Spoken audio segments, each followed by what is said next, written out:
El teléfono sonó exactamente a las 2:37 de la tarde de un martes cualquiera, un martes que tenía sabor a cartón nuevo y a polvo de mudanza. Y ese sonido, ese timbre estridente y vulgar, destruyó 40 años de mi vida en cuestión de segundos. Yo estaba en la cocina de nuestro nuevo departamento, en la colonia del Valle, con las manos llenas de polvo y el corazón lleno de ilusiones estúpidas. Estaba desempacando la vajilla de porcelana esa que Arturo, mi esposo, insistió en que no usáramos durante años porque era demasiado fina para el diario. ¡Qué ironía! Ahora que finalmente la sacaba de la caja, mi vida estaba a punto de romperse en pedazos mucho más afilados que cualquier plato roto. Contesté pensando que sería mi hija Mariana, preguntando si necesitaba ayuda con las cajas o si quería que me trajera unos tacos para comer. Pero no era ella. La voz al otro lado era masculina, ronca, cargada de una urgencia que me hizo soltar el plato que tenía en la mano. Se hizo añicos contra el suelo, pero ni siquiera miré los fragmentos. Doña Elena, soy Julián, el antiguo dueño del departamento.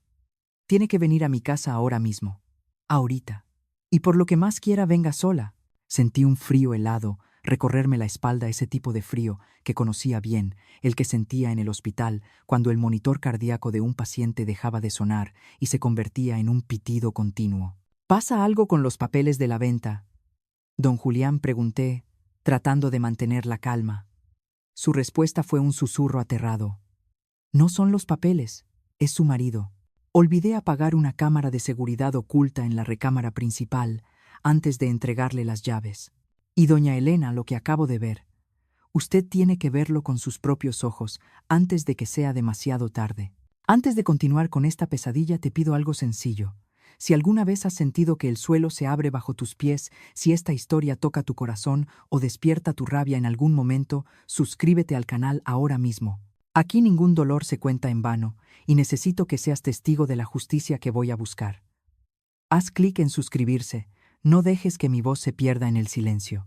Mis manos empezaron a temblar tanto que casi se me cae el celular. Yo tenía 64 años. Creía conocer todas las sorpresas que la vida podía darme. Crié 3 hijos, sobreviví a un cáncer de mama agresivo a los 50. Enterré a mis padres y soporté los caprichos de un marido artista frustrado. Pensé que ya lo había visto todo. Qué ingenuidad la mía, la ingenuidad de una mujer vieja que cree en la santidad del matrimonio. Don Julián vivía a solo 15 minutos en una casa antigua, por Coyoacán. Me subí a mi coche, un sedán gris modesto, que olía a aromatizante de vainilla, y conduje con el piloto automático del miedo. Mientras manejaba mi mente intentaba racionalizar. ¿Qué podía haber visto Julián? Arturo se había caído, le había dado un infarto. Arturo estaba supuestamente en el conservatorio dando sus clases de piano. Él era un hombre de rutinas, un caballero como le gustaba que lo llamaran los vecinos, siempre impecable con su loción cara y sus camisas planchadas por mí hasta que no quedaba ni una arruga. Mi Arturo, el hombre por el que trabajé turnos dobles en el Hospital Siglo XXI, para que él pudiera perseguir su sueño de ser director de orquesta. Sueño que nunca logró, pero que yo financié con mi sudor y mis várices. Llegué a casa de Julián. Él me esperaba en la puerta pálido con unas ojeras profundas y un cigarro consumiéndose en los dedos nerviosos. No me dijo nada, solo me hizo un gesto para que entrara y me llevó a su despacho. Olía a encierro y a tabaco rancio. Me señaló la pantalla de una computadora grande. Lo siento mucho, doña Elena. De verdad. Si yo fuera usted, querría saber con quién duermo, dijo. Y presionó el botón de reproducción. La imagen era nítida, demasiado nítida. Era nuestra nueva recámara. Esa recámara que yo había pintado de color crema hacía 2 días para darle luz a nuestra vejez. Y allí estaba él. Arturo. Pero no estaba dando clases ni sufriendo un infarto. Estaba en la cama. En por mí por cama. Sobre las sábanas de algodón egipcio que yo había comprado en Liverpool con mis ahorros de jubilación como un regalo de inauguración para nosotros. Y no estaba solo. Había una mujer con él. Una mujer desnuda, montada sobre él, riendo con la cabeza echada hacia atrás. Sentí que el aire se escapaba de mis pulmones, como si alguien me hubiera dado un puñetazo en la boca del estómago. Pero el golpe real, el que me desgarró el alma, no fue ver el acto sexual. A mi edad, el sexo es lo de menos. El golpe fue verle la cara a ella.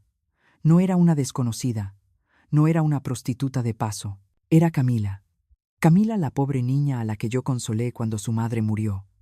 Camila, la ex alumna de piano de Arturo, que venía a cenar a mi casa todos los domingos. La mujer de 42 años a la que mis nietos llamaban tía Cami. La misma mujer que hace apenas una semana me había abrazado y me había dicho: «Ay, Elena, qué emoción que se muden a un lugar más bonito, se lo merecen». Me llevé la mano a la boca para no gritar, para no vomitar ahí mismo sobre el escritorio de Julián. Mis ojos se llenaron de lágrimas calientes ácidas. Verlos moverse con esa familiaridad, con esa confianza asquerosa, me decía que esto no era un desliz de una noche. Esto llevaba años. Años de yo sirviéndoles café, años de yo siendo la estúpida que les dejaba espacio para ensayar sus lecciones de música. «Súbale al volumen, por favor», dije. Mi voz sonó extraña, metálica, como si saliera de una garganta que no era la mía. Julián obedeció. Y entonces escuché. Y lo que escuché fue peor que lo que vi. Fue la sentencia de muerte de la Elena que yo había sido hasta ese momento. En el video Arturo se apartó un poco de Camila, recuperando el aliento.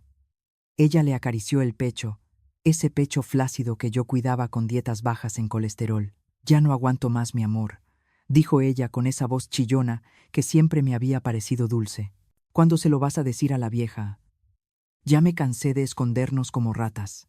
Arturo rió. Rió con una crueldad que me heló la sangre. «Tranquila, preciosa. No se lo voy a decir.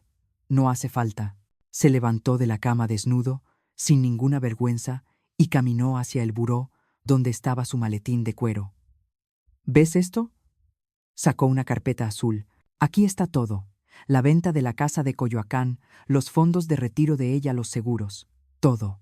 8 millones de pesos, Camila. 8 millones. Sentí que el suelo giraba. 8 millones. Era todo lo que teníamos. Era el dinero de la venta de nuestra casa familiar más mis ahorros de 40 años limpiando enfermos, poniendo inyecciones, viendo gente morir. Era el dinero para nuestra vejez, para ayudar a nuestros nietos». «¿Y qué vas a hacer?», preguntó Camila, sentándose en la cama y envolviéndose en mis sábanas. «¿Se lo vas a pedir?». Arturo soltó una carcajada seca. «Mañana por la mañana, mientras ella cree que voy al banco a invertir el dinero en un fondo seguro a su nombre, voy a transferirlo todo a la cuenta en Panamá. Ya tengo los boletos, mi vida. Salimos mañana a las 11 de la noche. Para cuando esa vieja inútil se dé cuenta de que las cuentas están vacías, nosotros estaremos bebiendo margaritas lejos de este basurero». Camila sonrió una sonrisa de depredadora. «¿Y ella? ¿Qué va a pasar con Elena?». Arturo se encogió de hombros con una indiferencia que me dolió más que cualquier golpe físico. «Que se las arregle. Tiene a sus hijos. No, que la mantengan ellos. De todos modos ya no la soporto. ¿Sabes a qué huele, Camila? Huele a viejo. Huele a hospital y a medicina barata. Cada vez que se me acerca, me dan ganas de vomitar. Llevo 10 años aguantando su olor a muerte, solo para llegar a este momento. Me quedé paralizada. Huele a viejo. Huele a muerte». Esas palabras se clavaron en mi cerebro como clavos oxidados. Yo que le lavé los pies cuando tuvo gota. Yo que le sostuve la cabeza cuando vomitaba por sus borracheras de artista incomprendido. Yo que oculté mis cicatrices de la mastectomía porque tenía miedo de que él me viera fea y él sentía asco de mí. Julián pausó el video. El silencio en la habitación era sepulcral. Me miró con una mezcla de lástima y terror. «Doña Elena, el video tiene fecha de hoy. Hace 2 horas. Eso significa que se van mañana», completé yo.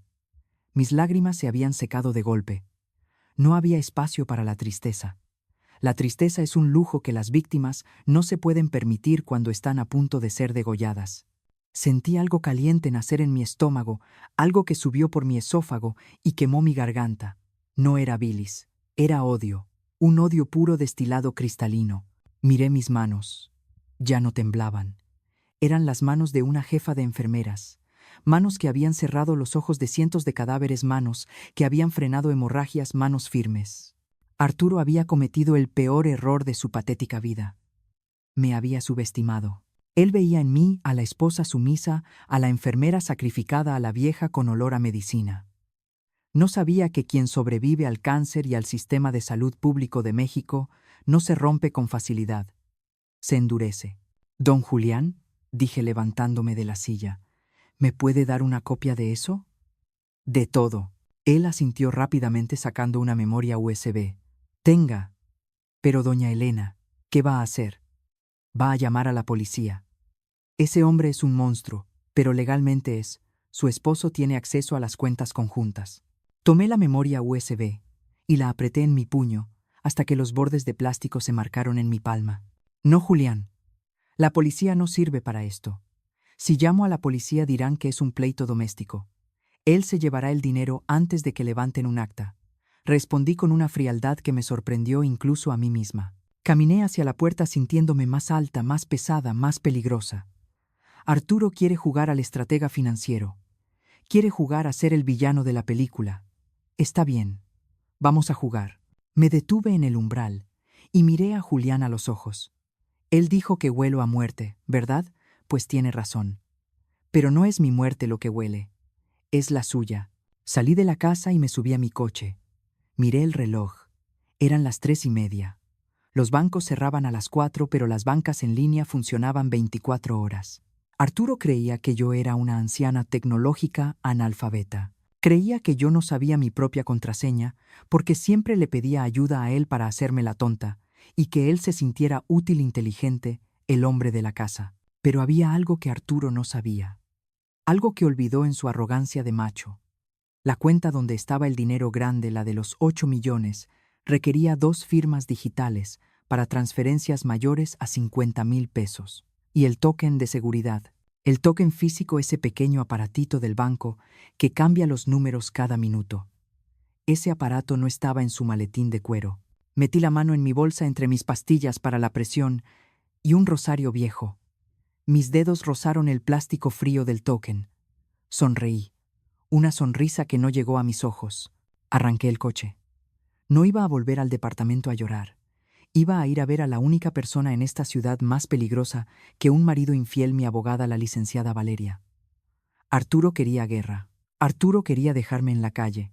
Arturo quería irse a Panamá con su amante joven. «Pobre diablo», murmuré mientras aceleraba sintiendo cómo la adrenalina borraba el dolor de mis articulaciones. «No vas a llegar ni a la esquina». Conducía por Insurgentes Sur con el tráfico de la tarde convirtiendo la avenida en un estacionamiento gigante, pero mi mente iba a 1000 kilómetros por hora. En mi mano derecha, apretado contra el volante, hasta que mis nudillos se pusieron blancos, estaba el token del banco. Ese pequeño aparato de plástico azul insignificante para cualquiera que lo viera era ahora el arma más poderosa de mi arsenal. Arturo creía que tenía el control. Creía que yo era la vieja despistada, que olvidaba las contraseñas, la que necesitaba que él, el gran hombre, se encargara de las finanzas complicadas. Pobre iluso. No sabía que mientras él planeaba su huida dorada a Panamá, yo tenía la llave de la bóveda en mi bolsa de mano junto a mis chicles de menta y mi labial color palo de rosa. Mientras avanzaba a vuelta de rueda, no podía dejar de pensar en la imagen pública de mi marido. En nuestra colonia anterior en Coyoacán, Arturo era una institución. El maestro Arturo le decían los vecinos inclinando la cabeza con respeto cuando lo veían pasar con su bastón y su sombrero Panamá. Las señoras del club de jardinería me decían siempre: «Ay, Elena, qué suerte tienes. Un hombre tan culto, tan caballero, tan dedicado al arte». Y yo sonreía con esa sonrisa ensayada de esposa perfecta, asintiendo como una muñeca de resorte. «Sí, soy muy afortunada», respondía. Qué gran mentira. Qué farsa tan grotesca habíamos montado durante 4 décadas. Para el mundo, él era el genio incomprendido que sacrificó su carrera internacional por su familia. Para mí era un parásito emocional que se alimentó de mi salario de enfermera, de mi energía y de mi juventud, chupando hasta la última gota, hasta dejarme seca. Y ahora que ya no le servía, ahora que, según él, olía a viejo, quería desecharme como a un envase vacío. La rabia me subió por la garganta ácida y caliente. Me miré en el espejo retrovisor.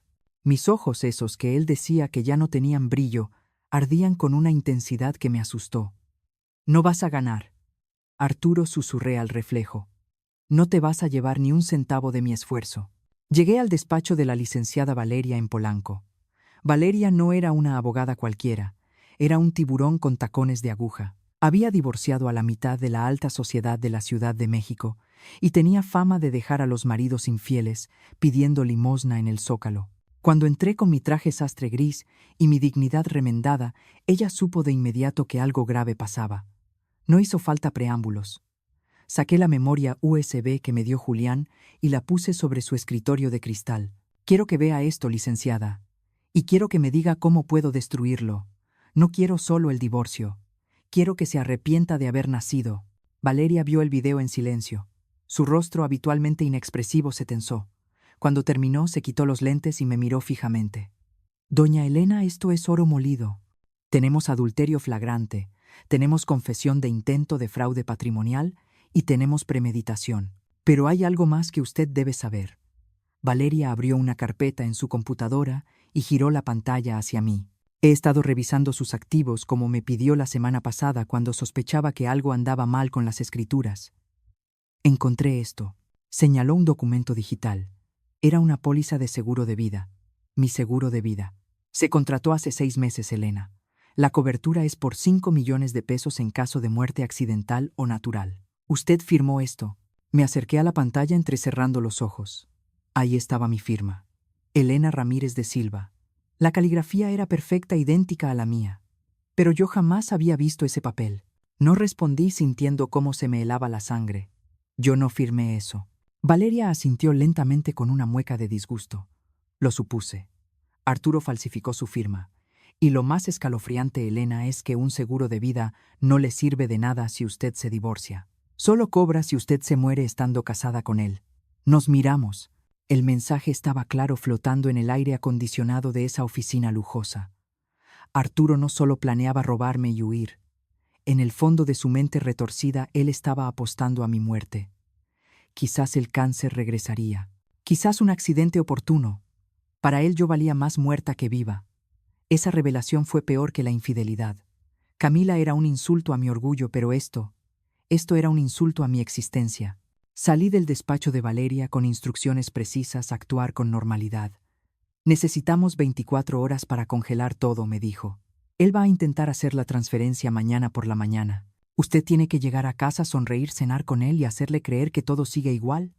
Si él sospecha, puede intentar sacar el dinero en efectivo o transferirlo a cuentas que no conocemos. El camino de regreso a la colonia del Valle fue el viaje más largo de mi vida. Mientras el sol se ponía sobre la ciudad, tiñendo el cielo de un naranja contaminado, pensé en cuántas mujeres estarían pasando por lo mismo en ese instante. Si alguna vez te has sentido invisible dentro de tu propia casa, si alguna vez has sentido que tu voz se apaga frente a la indiferencia de los tuyos, quédate conmigo. No estás sola. Suscríbete y déjame saber desde qué ciudad de México me escuchas, porque esta lucha es la de todas nosotras. Llegué al edificio. El conserje me saludó con amabilidad. Buenas tardes, doña Elena. El señor Arturo ya llegó hace rato. Sentí una náusea repentina. Subí en el elevador, ese cubículo de metal que olía a cera y a encierro, preparándome para la mejor actuación de mi vida. Yo no era actriz, era enfermera, pero había aprendido a mentirle a los pacientes terminales diciéndoles que todo iba a estar bien para que se fueran en paz. Ahora tenía que mentirle a mi cáncer personal, mi marido. Abrí la puerta del departamento. Lo primero que me golpeó fue el olor. No olía a viejo como él decía. Olía a perfume barato, un aroma dulzón floral excesivo. El perfume de Camila estaba impregnado en el aire, flotando como una presencia fantasma. Arturo estaba sentado en su sillón favorito leyendo una revista de decoración con una copa de vino tinto en la mano. La escena era tan doméstica, tan perfecta, que si no hubiera visto el video, habría pensado que era el hombre más hogareño del mundo. «Hola, querida», dijo sin levantar la vista de la revista. «¿Por qué tardaste tanto? Me tenías preocupado. Pensé que te habías perdido en el mercado». Me quité el abrigo luchando contra el impulso de correr hacia él y arañarle la cara. Me encontré a una amiga, Arturo. Ya sabes cómo soy, me puse a platicar y se me fue el tiempo. Mi voz sonó tranquila, demasiado tranquila. Caminé hacia la cocina para dejar las bolsas vacías que traía de compras pasando por su lado. Él estiró la mano y me agarró la muñeca. Su tacto, que antes me consolaba, ahora se sentía como el roce de una cucaracha. «Estás muy tensa, mi amor», dijo mirándome con esos ojos falsamente piadosos. «¿Te sientes bien? Te ves pálida. Quizás deberías ir al médico. A tu edad cualquier cosa puede ser un síntoma. A mi edad». Ahí estaba de nuevo, la daga envuelta en algodón. Me solté de su agarre con suavidad pero con firmeza. «Estoy bien, Arturo. solo cansada de la mudanza. ¿Y tú, cómo te fue en el conservatorio? Él suspiró, el gran mártir del arte. Agotador, Elena. Los alumnos de hoy en día no tienen disciplina, no entienden la pasión. Tuve que quedarme horas extras ensayando con una chica nueva que no da una nota bien. Mentira. Otra mentira dicha con la fluidez de un sociópata. Había estado revolcándose con la chica nueva en mi cama planeando cómo dejarme en la ruina. La chica nueva era Camila, y la única nota que estaban ensayando era el sonido de mi cuenta bancaria vaciándose. Me forcé a sonreír. Pobrecito, siempre trabajando tanto por nosotros. Fui a la cocina y me serví un vaso de agua. Mis manos temblaban tanto que el agua se derramó un poco sobre la mesada. Tenía que calmarme. Tenía que resistir hasta mañana. Valeria, la abogada, estaba preparando la orden judicial para bloquear las cuentas a primera hora justo cuando el banco abriera. Pero esta noche tenía que dormir bajo el mismo techo que mi verdugo. De repente escuché sus pasos detrás de mí. Arturo entró a la cocina. Se recargó en el marco de la puerta observándome.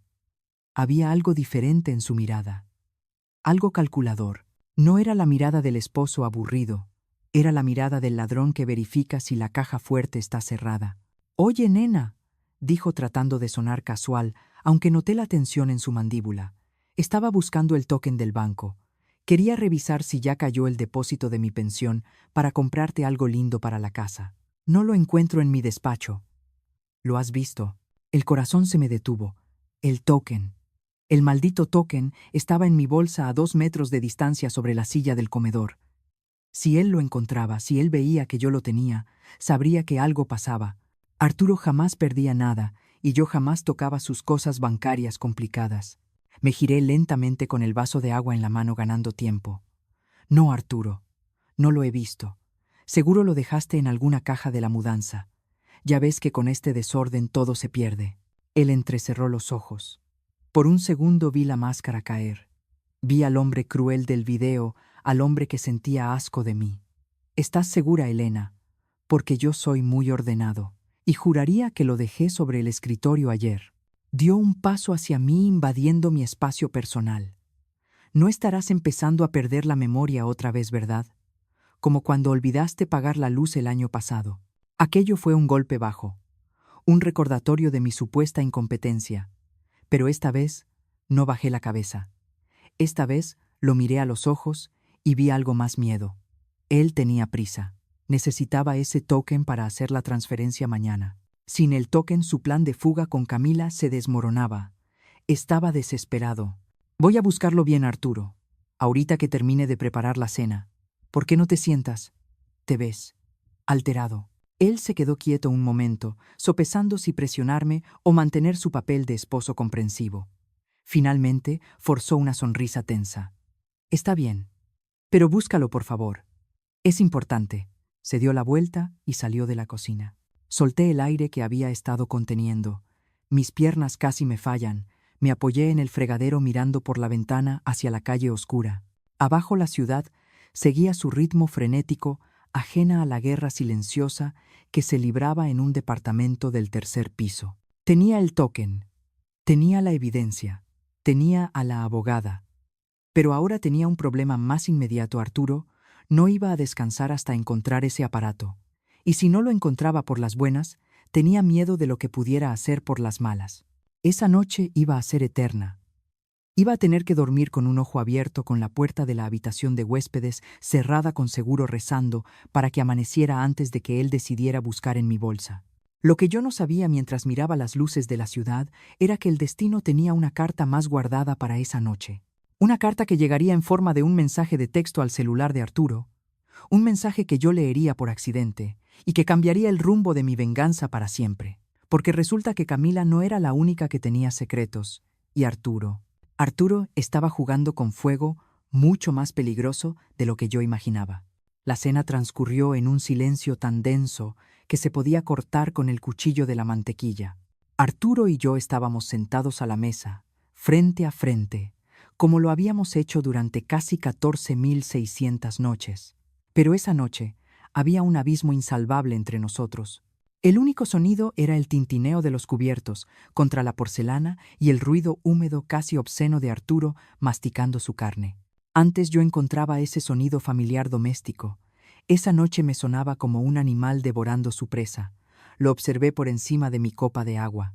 Llevaba su pijama de seda azul marino, el cabello gris perfectamente peinado hacia atrás, y esa expresión de dignidad ofendida que usaba cada vez que yo no cumplía con sus expectativas de esposa perfecta. Se veía tan respetable, tan maestro Arturo, que por un segundo sentí vértigo. ¿Cómo podía un monstruo disfrazarse tan bien de ser humano? ¿Cómo podía tragar bocado sabiendo que mañana planeaba dejarme en la calle, sin un peso para mis medicinas, mientras él se daba la gran vida en el Caribe, con una mujer que podría ser su guía? De repente Arturo soltó el tenedor con un golpe seco que me hizo saltar en la silla. Se limpió la comisura de los labios con la servilleta de tela con esa elegancia ensayada que ahora me parecía una burla. Elena dijo, y su voz tenía un filo peligroso: no quiero insistir, pero necesito que busques ese token ahora mismo. No puedo dejar mis cuentas sin revisar. Tú sabes lo volátiles que están los mercados. Me miró con esos ojos que antes yo creía que eran de preocupación y ahora veía que eran de control puro. ¿O es que acaso lo escondiste? Porque últimamente estás muy rara.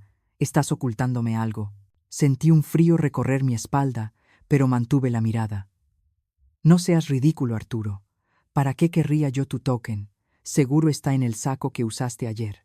Termina de cenar y ahorita lo busco. Él me sostuvo la mirada un segundo más, evaluando mi mentira, buscando la grieta en mi armadura. Finalmente resopló y volvió a su comida. Más te vale que aparezca Elena. No estoy para tus juegos seniles. Juegos seniles. La frase se quedó flotando en el aire, una bofetada invisible que me recordaba mi lugar en su mundo, un mueble viejo y defectuoso que ya estorbaba. Cuando terminó de cenar, Arturo se levantó sin recoger su plato. Por supuesto, eso era trabajo de la sirvienta, o sea yo, y se dirigió al baño. Voy a ducharme, anunció. Busca ese aparato mientras tanto. Escuché el agua de la regadera abrirse y esperé un minuto contando los latidos de mi corazón en mis oídos. 1, 2, 3, 60. Me levanté y fui hacia donde él había dejado su celular cargándose en la mesita de la entrada. La pantalla estaba oscura, bloqueada. Pero entonces, como si el destino quisiera terminar de destrozarme para luego reconstruirme, el teléfono vibró. Una notificación iluminó la pantalla. Era un mensaje de WhatsApp. El remitente aparecía solo como C. Camila. Mi mano tembló al acercarme, pero mis ojos leyeron con una claridad dolorosa. El mensaje no estaba bloqueado en la vista previa. Decía: ya se durmió la momia. Me urge verte. No aguanto las ganas de celebrarlo de mañana. Te espero despierta, mi amor. La momia. Me tuve que agarrar del borde de la mesa para no caer al suelo. No me dijo vieja, no me dijo bruja. Me dijo por momia. Y entendí con un dolor que iba más allá de la humillación por qué había elegido esa palabra. No era solo por mi edad, no era solo por mis 64 años, era por mi cuerpo, era por las cicatrices. Corrí al baño de visitas y me encerré echando el cerrojo con dedos torpes. Me miré en el espejo con la respiración entrecortada. Mis manos fueron a los botones de mi blusa y casi con violencia me desabroché hasta quedar en ropa interior. Ahí estaba, la marca. La cicatriz larga, rosada y fruncida que cruzaba mi pecho derecho, donde antes había un seno y ahora solo había tejido plano y costuras de una batalla ganada a la muerte hace 14 años. Sobreviví al cáncer, sí, pero esa noche frente al espejo, sentí que el cáncer me había quitado algo más que una parte de mi cuerpo. Me había quitado mi condición de mujer ante los ojos de mi marido. Recordé con una nitidez que me dio ganas de vomitar la primera vez que Arturo me vio desnuda después de la mastectomía. No hubo ternura. No hubo un gracias a Dios estás viva. Hubo una mueca. Una microexpresión de repulsión que él intentó disimular pero que yo vi. Desde ese día Arturo nunca más me tocó el pecho. Hacíamos el amor o lo que fuera que hiciéramos con la luz apagada, y él siempre evitaba esa zona como si fuera tierra radiactiva. Para él y para su amante, yo era eso, una momia, un cuerpo seco vendado muerto en vida. Pero la crueldad de la memoria no se detuvo ahí.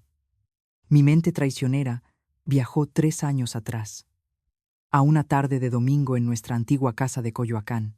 Yo estaba sentada en el sofá agotada por los efectos secundarios de un medicamento preventivo que me hinchaba las piernas hasta que la piel parecía a punto de estallar. Y ahí estaba Camila. La dulce joven y servicial Camila. «Ay, tía Elena, déjeme ayudarle», me había dicho con esa voz de niña buena. Se había arrodillado a mis pies con un frasco de crema de árnica y había empezado a masajear mis tobillos hinchados. Yo me sentí tan agradecida en ese momento. Pensé, qué muchacha tan noble, qué buen corazón. Arturo estaba sentado en el sillón de enfrente, leyendo el periódico, supuestamente ignorándonos, pero ahora con la venda de los ojos arrancada brutalmente, revisité ese recuerdo y vi la verdad. Vi lo que no quise ver entonces. Mientras Camila acariciaba mis pies deformes por la enfermedad, sus ojos no estaban en su tarea. Sus ojos estaban clavados en Arturo, y Arturo la miraba a ella por encima del periódico. Había una complicidad eléctrica sucia en el aire. Camila no me estaba consolando. Estaba marcando su territorio. Estaba tocando a la esposa vieja y enferma mientras seducía al marido, disfrutando del poder perverso de tenernos a los dos en la palma de su mano. Me estaba manoseando con las mismas manos con las que horas después tocaría a mi esposo. Me sentí sucia. Sentí que necesitaba arrancarme la piel a tiras para limpiarme de su falsa bondad.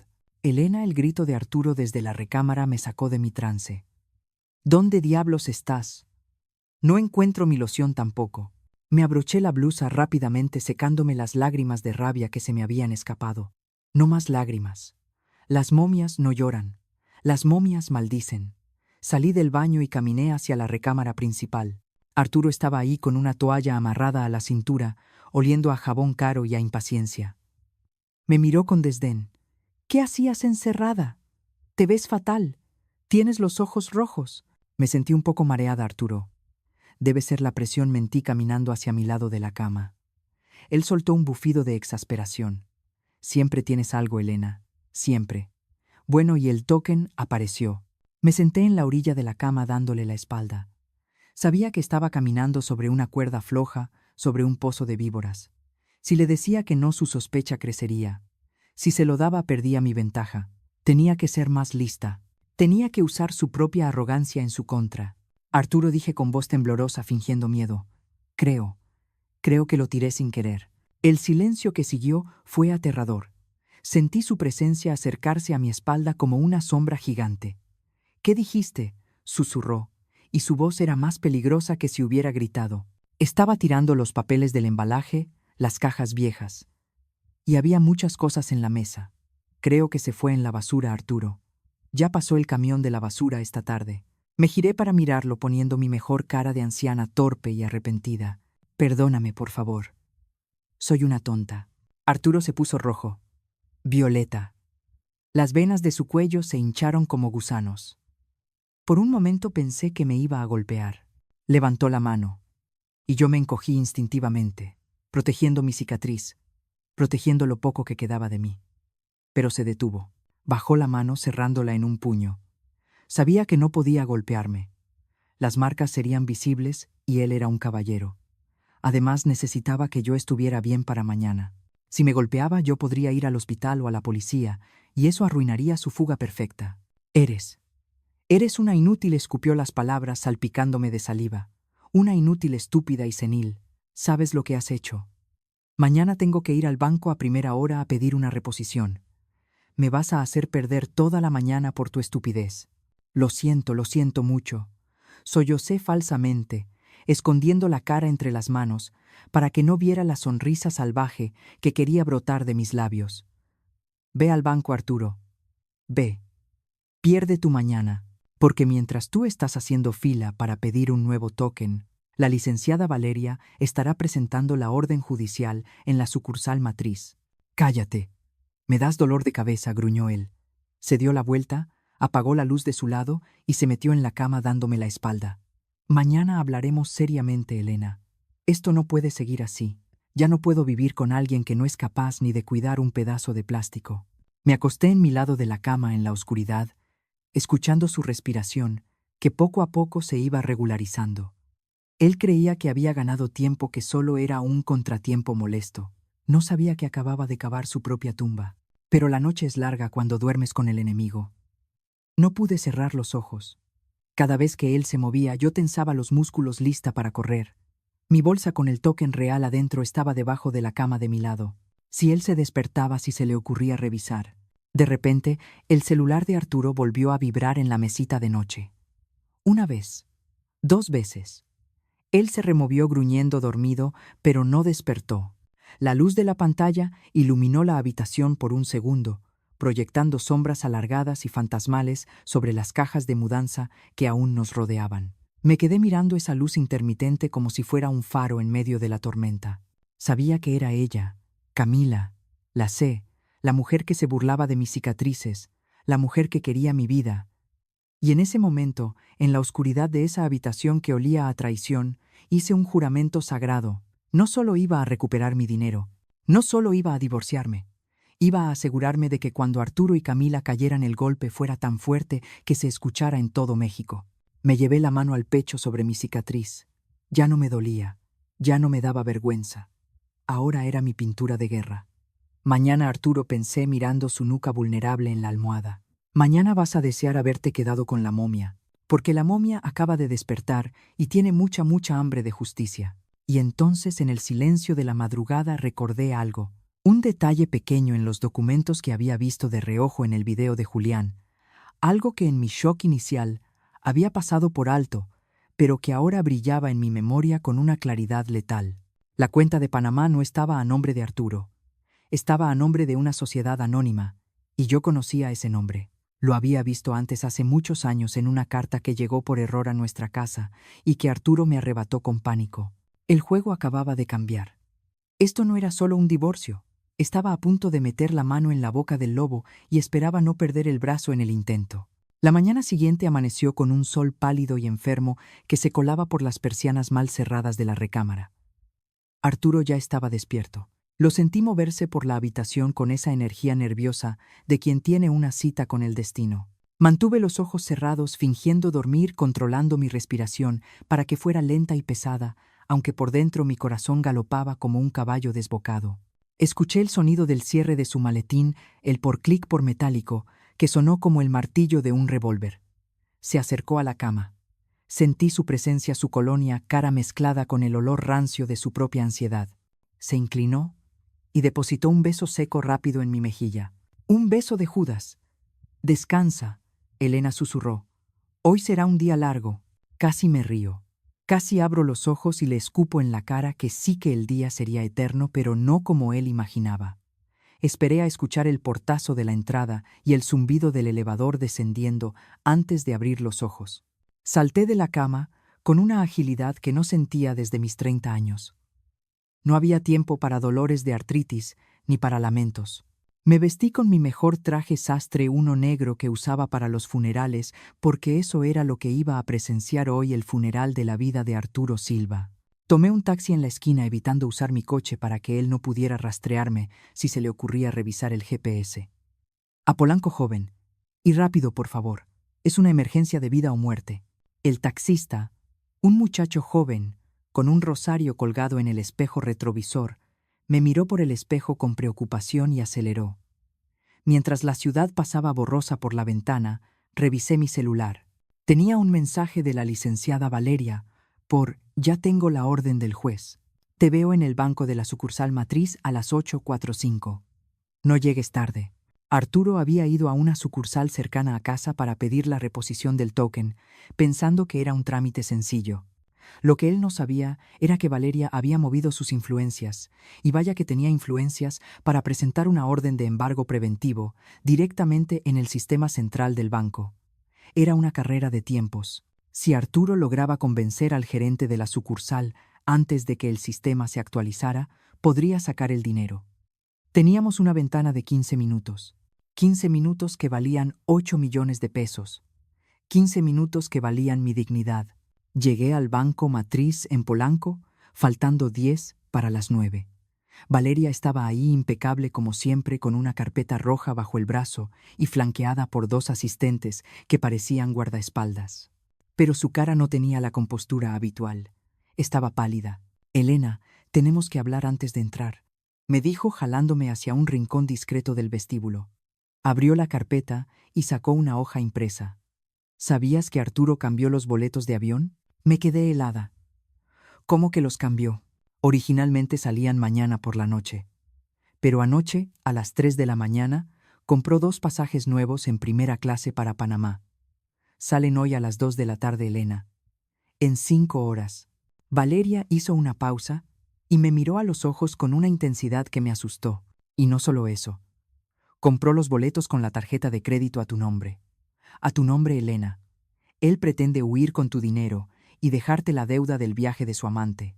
Es un nivel de cinismo que, francamente, en 20 años de carrera no había visto. Sentí que las rodillas me flaqueaban. Me agarré del brazo de Valeria para no caer. Usar mi tarjeta. Usar mi crédito para pagarle el escape a la mujer que me llamaba momia. La rabia que había sido mi combustible hasta ahora se transformó en algo más frío, más letal. Era una determinación absoluta. Vamos a entrar, dije, enderezándome y alisando mi saco.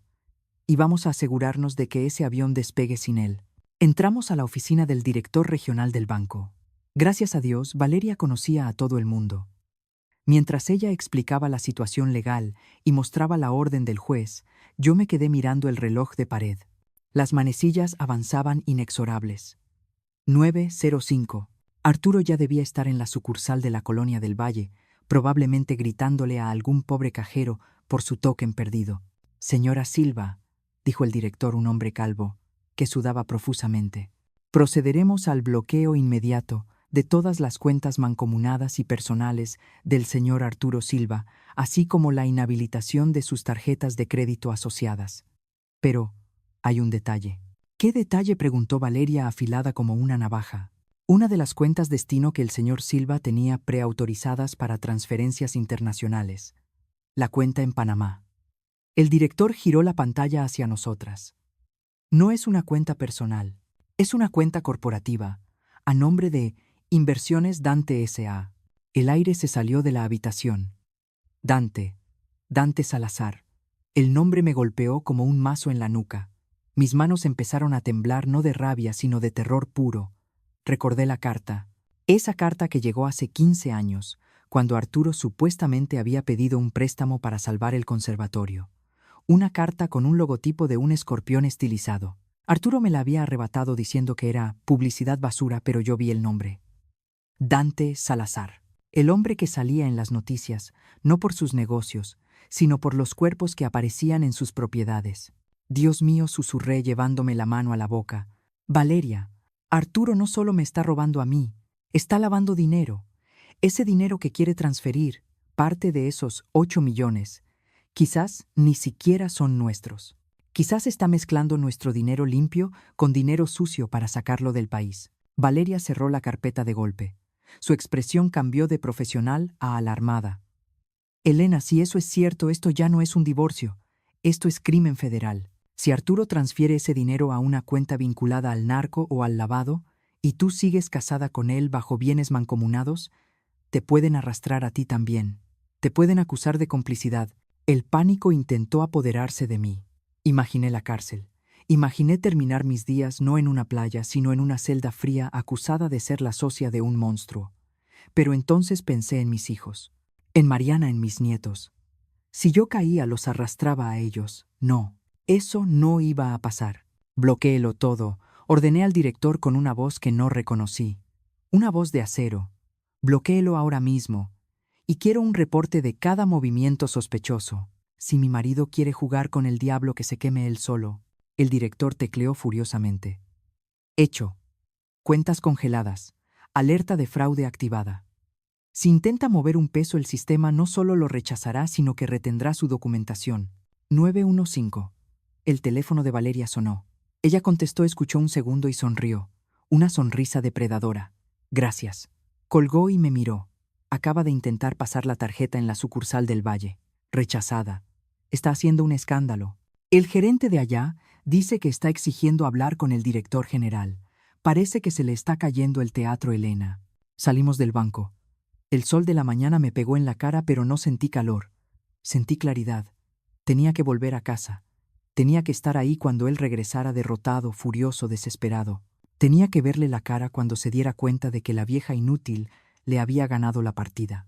«Elena, no vayas», me advirtió Valeria en la banqueta. «Es peligroso. Si está involucrado con gente como Dante Salazar y le acabas de congelar el dinero, va a estar acorralado. Un animal acorralado muerde. No voy a huir de mi propia casa, Valeria. Esa casa es mía. La pagué con mis turnos de noche. Si él vuelve, que vuelva. Yo lo estaré esperando». Tomé otro taxi de regreso. Mi celular, que había mantenido en silencio, empezó a vibrar en mi bolsa. Era Arturo.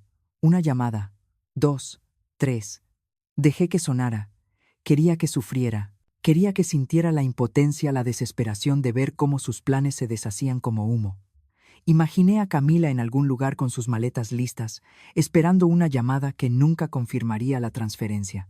Seguiría amándolo cuando supiera que estaba en bancarrota. Seguiría acostándose con él cuando supiera que no había viaje a Panamá, ni millones, ni futuro. Llegué al departamento. El silencio me recibió como un viejo amigo. Me quité los zapatos de tacón y los dejé en la entrada. Fui a la cocina y me preparé una taza de té. Mis movimientos eran lentos, ceremoniosos. Me senté en el sillón individual de la sala, ese que miraba hacia la puerta como un trono. Puse el celular sobre la mesa de centro. Seguía vibrando. Llamada entrante, mi amor. Qué ironía. Finalmente contesté. Bueno, dije con la voz más calmada del mundo, soplándole a mi té. ¿Qué hiciste? El grito de Arturo al otro lado de la línea fue tan fuerte que tuve que alejar el aparato de mi oreja. Sonaba desquiciado, sin aliento. ¿Qué carajos hiciste, Elena? Estoy en el banco y me dicen que mis cuentas están bloqueadas por una orden judicial. ¿Tus cuentas? Dicen que hay una demanda de divorcio. Te volviste loca. Di un sorbo al té. Estaba perfecto. Manzanilla con un toque de miel. No estoy loca, Arturo. Estoy despierta, respondí suavemente. Y por cierto, no te molestes en ir al aeropuerto. Cancelé los boletos, esos que compraste con mi tarjeta. Ah, y dile a Camila que lo siento mucho, pero creo que Panamá no es muy bonito en esta época del año. Hace demasiado calor para las ratas. Hubo un silencio al otro lado. Un silencio absoluto, aterrador. Luego, escuché su respiración agitada como la de un toro a punto de embestir. «Voy para allá», susurró, y esta vez no gritó. Su voz sonó baja, gutural, cargada de una promesa de violencia que me erizó la piel. «Voy para allá, y me vas a desbloquear esas cuentas, Elena. O te juro por Dios que no vas a vivir para contarlo». Colgó. Miré el teléfono muerto en mi mano. La amenaza estaba hecha. Venía hacia acá. Y no venía solo a gritar.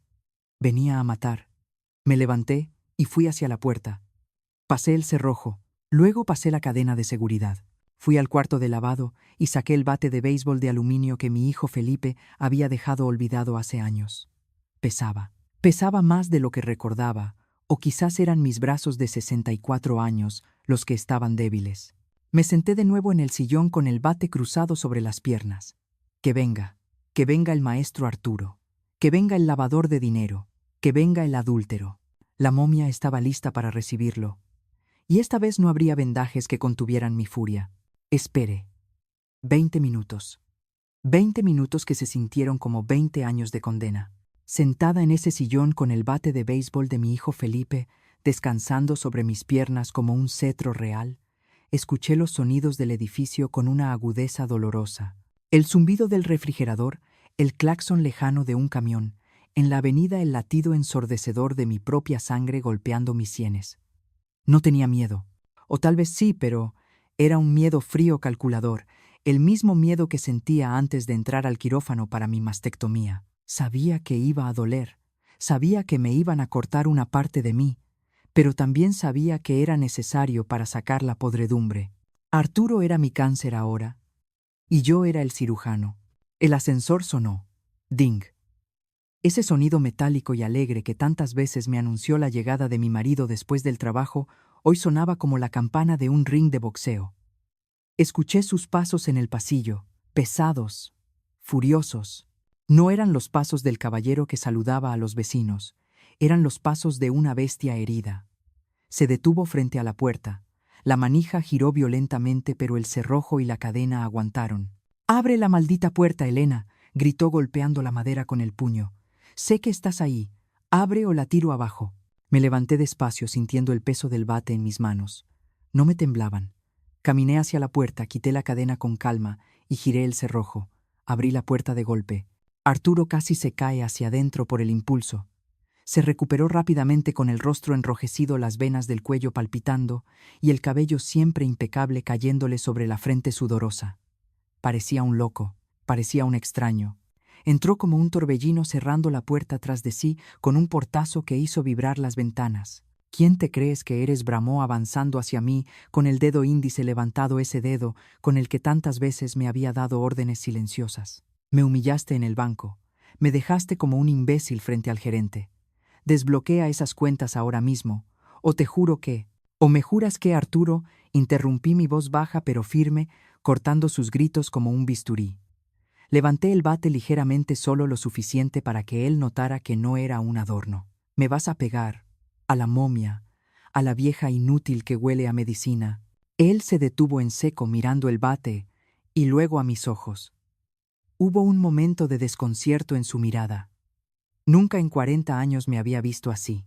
Él esperaba llanto, súplicas, esperaba a la Elena que pedía perdón por errores que no había cometido. No estaba preparado para la Elena que estaba dispuesta a romperle las rodillas. Tú escuchaste, balbuceó su arrogancia tambaleándose por un segundo. Lo vi todo, Arturo. La cámara de Julián, tú y Camila, en mi cama, burlándote de mi cuerpo, de mis cicatrices, de mi olor, planeando robarme hasta el último centavo para irte a Panamá. Di un paso hacia él, obligándolo a retroceder. Lo sé todo. Sé que falsificaste mi firma en el seguro de vida. Sé que valgo más muerta que viva para ti. Su rostro pasó del rojo al blanco en un instante. Pero Arturo era un narcisista de manual. Su vergüenza duró poco, reemplazada rápidamente por una ira defensiva. Soltó una risa cruel, amarga. ¿Y qué? ¿Qué vas a hacer, Elena? ¿Matarme con un bate de béisbol? Abrió los brazos desafiante. Mírate, eres patética. Sí, me voy con Camila, porque ella está viva, porque ella no es un recordatorio constante de la enfermedad y la vejez. Llevo años asqueado de ti, de tu sumisión, de tu mediocridad. Me merezco algo mejor. Me merezco esos 8 millones como pago por haberte aguantado tanto tiempo. Cada palabra era un puñal, pero yo ya estaba anestesiada. Escuchar hasta el final es el primer paso para no callar más. Si estás de acuerdo en que ninguna mujer merece escuchar esto después de una vida de entrega, deja tu like como señal de apoyo. ¿Cómo reaccionarías tú en mi lugar? Yo reaccioné con la verdad. Esos 8 millones no son tuyos, Arturo, dije con una sonrisa helada. Y tampoco son míos, ¿verdad? El silencio que siguió fue diferente, pesado, peligroso. Arturo bajó los brazos lentamente. Sus ojos se entrecerraron. ¿De qué estás hablando? Hablo de por inversiones, Dante S. Ah, solté el nombre como si fuera una granada. Hablo de la cuenta en Panamá. Hablo de Dante Salazar.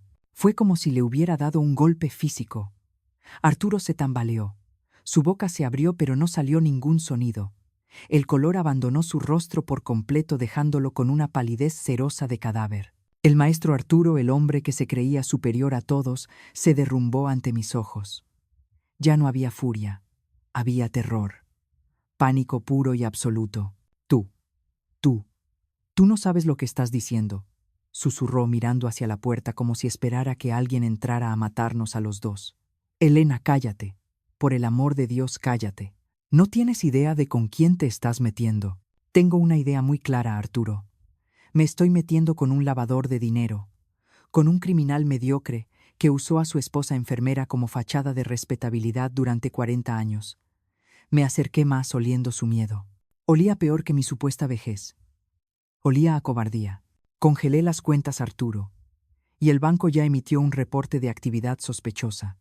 La unidad de inteligencia financiera va a estar revisando tus movimientos antes de que caiga la noche. Arturo cayó de rodillas. No fue un acto de arrepentimiento, fue un colapso. Se agarró la cabeza con las manos temblando violentamente. Me mataste, gimió con la voz quebrada. Si no transfiero ese dinero hoy, Dante me va a matar. Nos va a matar a todos. Elena, tienes que desbloquearlo. Por tus hijos, por Mariana. Si no pago, irán tras ellos. Ahí estaba, la carta final, la amenaza velada contra mis hijos, el último refugio del cobarde. Sentí una oleada de asco tan fuerte que tuve que apretar el mango del bate para no usarlo contra su cráneo. No te atrevas a nombrar a mis hijos, cité agachándome, para quedar a su altura mirándolo directamente a los ojos llorosos. Mis hijos están a salvo porque yo no soy como tú. Yo ya tomé medidas. Pero tú estás solo. Me levanté y señalé la puerta con el bate. Largo. Arturo levantó la vista confundido. ¿Qué? Que te largues de mi casa. Ahora. Elena, no puedo salir.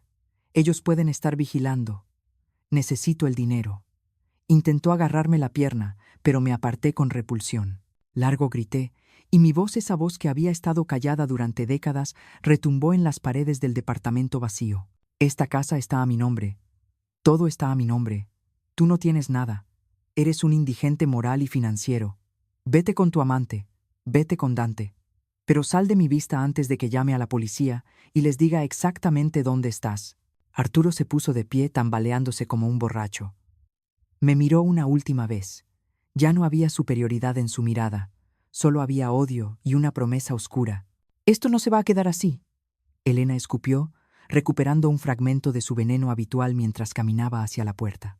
«¿Crees que ganaste, pero solo acabas de firmar tu sentencia de muerte? Dante no perdona. ¿Y cuando vengan por ti? Yo me voy a reír». Abrió la puerta. En el pasillo, escondida detrás de la columna del elevador, vi una sombra. Una cabellera castaña. Camila. Estaba ahí escuchando todo. Cuando vio salir a Arturo derrotado y pálido, ella me miró por un segundo.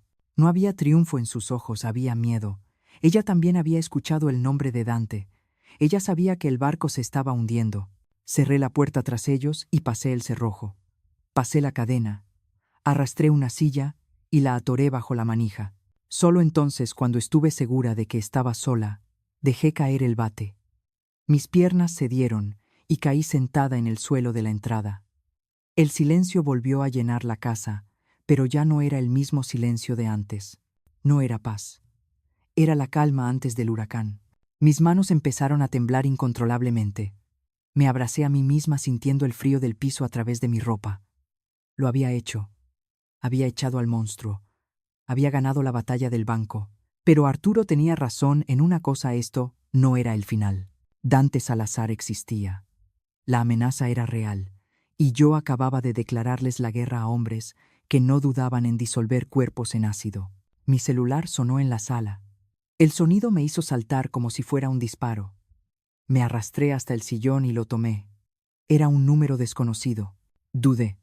Contestar. ¿Sería Arturo rogando de nuevo? Sería Dante. Mi dedo flotó sobre la pantalla. Sabía que si deslizaba ese botón verde no habría vuelta atrás, pero ya no había vuelta atrás desde que vi ese video. Contesté. Bueno. Doña Elena, la voz al otro lado era grave, tranquila, pero cargada de urgencia. No era Arturo. No era Dante. Soy Julián. No cuelgue. Acabo de ver salir a Arturo de su edificio. Y no está solo. Hay un auto negro siguiéndolos. Un sedán sin placas. Sentí que el corazón se me detenía. Dante, pregunté, apenas un susurro. Posiblemente. Escúcheme bien, Elena. Lo que hizo hoy fue valiente, pero imprudente. Congelar el dinero fue una declaración de guerra. Ahora usted es un objetivo. ¿Qué hago, Julián? Mi voz se quebró por primera vez. La momia fuerte se desmoronaba ante la realidad del peligro. Me van a matar. No, si me hace caso, dijo Julián. Tiene que salir de ahí. Ya, no es seguro. Arturo va a intentar negociar su vida a cambio de la suya. Va a decirle a Dante que usted tiene el control del dinero. Van a venir por usted, Elena. No mañana, no en una hora. Ahora. Miré a mi alrededor, mi departamento nuevo, mis cosas, mi vida. Todo lo que había defendido con un bate de béisbol hacía 5 minutos, ahora tenía que abandonarlo. Tome lo indispensable. Documentos, dinero en efectivo, nada de celulares rastreables. La espero en la esquina de la iglesia de San Lorenzo en 10 minutos. Si tarda un minuto más, no podré ayudarla. ¿Por qué me ayudas, Julián? Pregunté mientras ya corría hacia mi cuarto a buscar una maleta pequeña. ¿Quién eres realmente? Hubo una pausa al otro lado de la línea. Una pausa cargada de fantasmas. Digamos que Arturo no es el único que tiene una cuenta pendiente con Dante Salazar. Corra, Elena. Corra por su vida. Colgó. Me quedé parada en medio de mi recámara con el eco de la advertencia resonando en mi cabeza. Miré la foto de mis hijos en el buró. Miré mi reflejo en el espejo, una mujer vieja, cansada, con una cicatriz en el pecho y un blanco en la espalda. Podía sentarme a llorar. Podía esperar a que rompieran la puerta, o podía correr y pelear otro día. Agarré mi bolsa, metí los documentos de la casa, el token del banco y una foto vieja de mi madre. No miré atrás. La Elena enfermera, la Elena esposa, la Elena víctima, se había quedado en ese piso. La mujer que salió por la puerta de servicio, bajando las escaleras de emergencia con el corazón en la boca, era alguien más. Alguien que aún no tenía nombre, pero que estaba dispuesta a incendiar el mundo si era necesario para sobrevivir. Bajé las escaleras de servicio con el corazón en la garganta, sintiendo cada escalón resonar en mis rodillas gastadas. No tomé el elevador. En las películas, la gente siempre muere en el elevador. Mis zapatos de goma, esos que usaba para mis guardias en el hospital y que había sacado de la maleta en un acto reflejo, chirriaban contra el cemento frío. 38 escalones, 38 pasos para dejar atrás 40 años de matrimonio, una casa recién comprada y la ilusión patética de una vejez tranquila. Llevaba mi bolsa apretada contra el pecho, como si fuera un recién nacido, protegiendo lo único que me mantenía con vida, el token del banco y la memoria USB con los videos.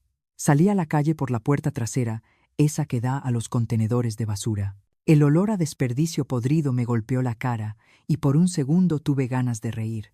¡Qué ironía tan perfecta!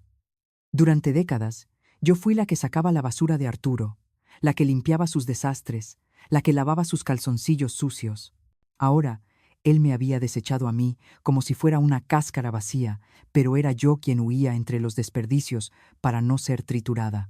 Caminé rápido pegada a las paredes, evitando las miradas de los pocos transeúntes. Me sentía observada, marcada.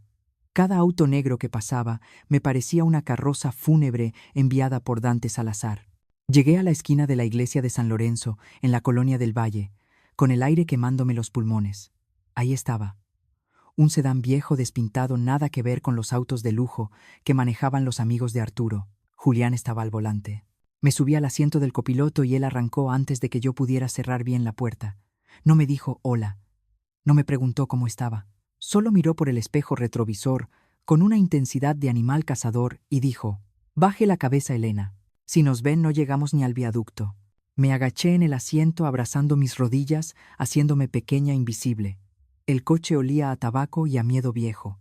«¿A dónde vamos?», pregunté, mi voz ahogada contra la tapicería rota. Julián no contestó de inmediato. Dio un volantazo brusco para esquivar un camión y se metió por calles secundarias que yo no reconocía. Finalmente habló y su voz era tan fría que me hizo temblar más que el aire acondicionado.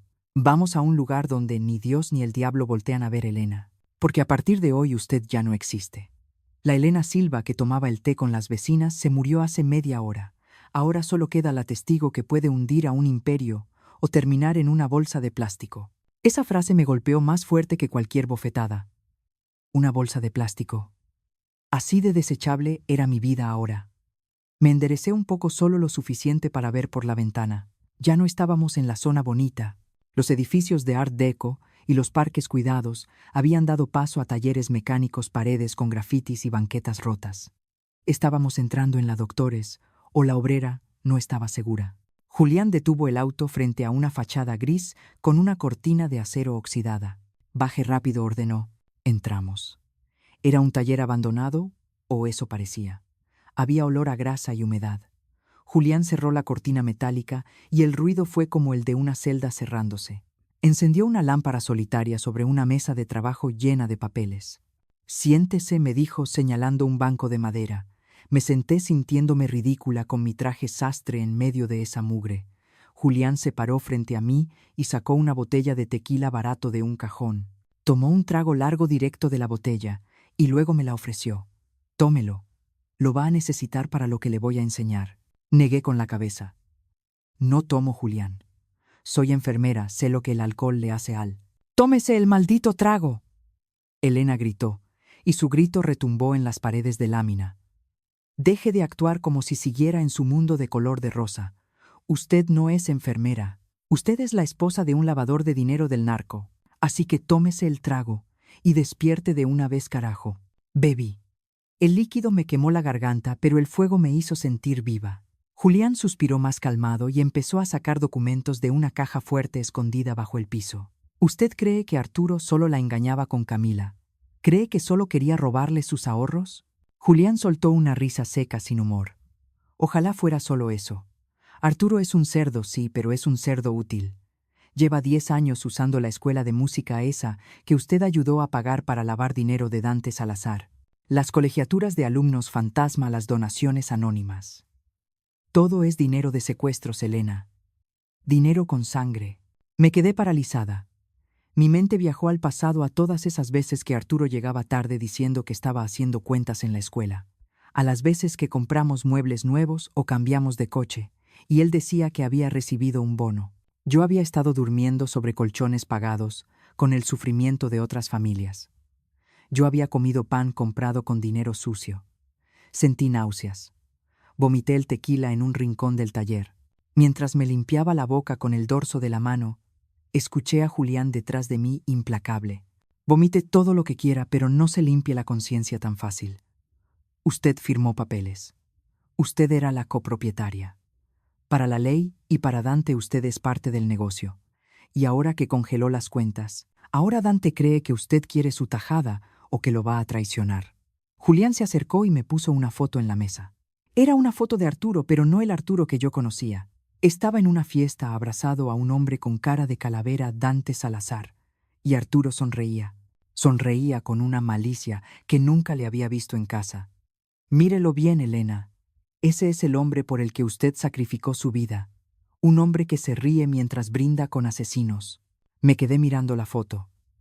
Las lágrimas se me secaron. Ya no había espacio para el llanto. Algo se rompió dentro de mí, pero no fue un hueso. Fue la última cadena que me ataba a mi papel de víctima. Me levanté del banco ignorando el dolor de mis articulaciones. Me acerqué a la mesa y tomé la foto. La rompí en dos, separando a Arturo de Dante. Luego rompí la mitad de Arturo en pedacitos tan pequeños que parecían confeti. ¿Qué necesitamos para hundirlos?, pregunté. Mi voz sonó extraña, ronca, como si viniera de otra persona. Una persona peligrosa. Julián me miró con sorpresa levantando una ceja. Evidencia dura. Los videos de mi cámara son buenos para el divorcio, pero para meterlos a la cárcel por lavado de dinero y protegernos de que Dante nos mate, necesitamos los libros contables, los registros reales. Arturo es paranoico, Elena. No guarda eso en la nube, lo tiene en físico. La caja fuerte, susurré. En el departamento nuevo no hay caja fuerte todavía, pero en el viejo, en la casa de Coyoacán que supuestamente vendimos. Me detuve recordando algo. Arturo había insistido en no vaciar el sótano de la casa vieja hasta el último momento. Dijo que eran partituras antiguas. Exacto, dijo Julián, adivinando mi pensamiento. Pero la casa de Coyoacán ya no es segura. Si Dante sospecha que Arturo es un incompetente, que dejó que su esposa le congelara las cuentas, ya debe haber mandado a alguien a limpiar la casa. Tenemos que llegar antes que ellos. Ir allá. Ahora sentí el miedo regresar, pero lo empujé hacia el fondo de mi estómago. ¿Es eso o esperar a que nos encuentren aquí? Y créame, Elena, si nos encuentran aquí, no nos van a pedir el divorcio amablemente, nos van a disolver en ácido. Julián cargó una pistola que sacó de su cintura. El sonido del metal me hizo estremecer. ¿Sabe disparar, doña Elena? Sé poner inyecciones intramusculares a pacientes que se mueven y gritan. Respondí apretando los puños. Supongo que la precisión es la misma. Julián sonrió por primera vez. Una sonrisa torcida y triste. Vamos entonces. Pero antes necesito que haga una llamada. Necesitamos distraer a Arturo. Necesitamos que crea que usted está asustada y dispuesta a negociar. Necesitamos que salga de su escondite y deje el camino libre. Saqué mi celular. Mis manos ya no temblaban. Marqué el número de Arturo. Contestó al primer tono desesperado. Elena, Elena, por Dios, ¿dónde estás? Dante me está llamando. Me va a matar. Su voz era un chillido patético. El maestro se había convertido en una rata acorralada. Escúchame bien, Arturo, dije, y me sorprendió la frialdad de mis palabras. Estoy dispuesta a desbloquear las cuentas. Pero quiero algo a cambio. Quiero la casa de Coyoacán. Solo para mí. Firma la cesión de derechos ahora mismo y te libero el dinero. Estás loca. Quédate con la maldita casa. Quédate con todo. Solo desbloquea el dinero. Te veo en la notaría de siempre en 1 hora. Si no llegas, o si veo a alguien que no seas tú, el dinero se queda congelado Y yo le mando mi ubicación a la policía. Colgué antes de que pudiera responder. Miré a Julián. Cree que se lo tragó. Está desesperado, Elena. Un hombre desesperado se traga hasta clavos ardiendo si cree que son la salvación. Julián guardó la pistola y tomó las llaves del auto. Él va a ir a la notaría. Eso nos da una ventana de 40 minutos para entrar a la casa de Coyoacán, bajar al sótano, romper esa caja fuerte y sacar los libros contables. Si lo logramos, tendremos a Dante agarrado de los huevos. Si fallamos, bueno, al menos no moriremos de viejos en una cama de hospital. Salimos del taller.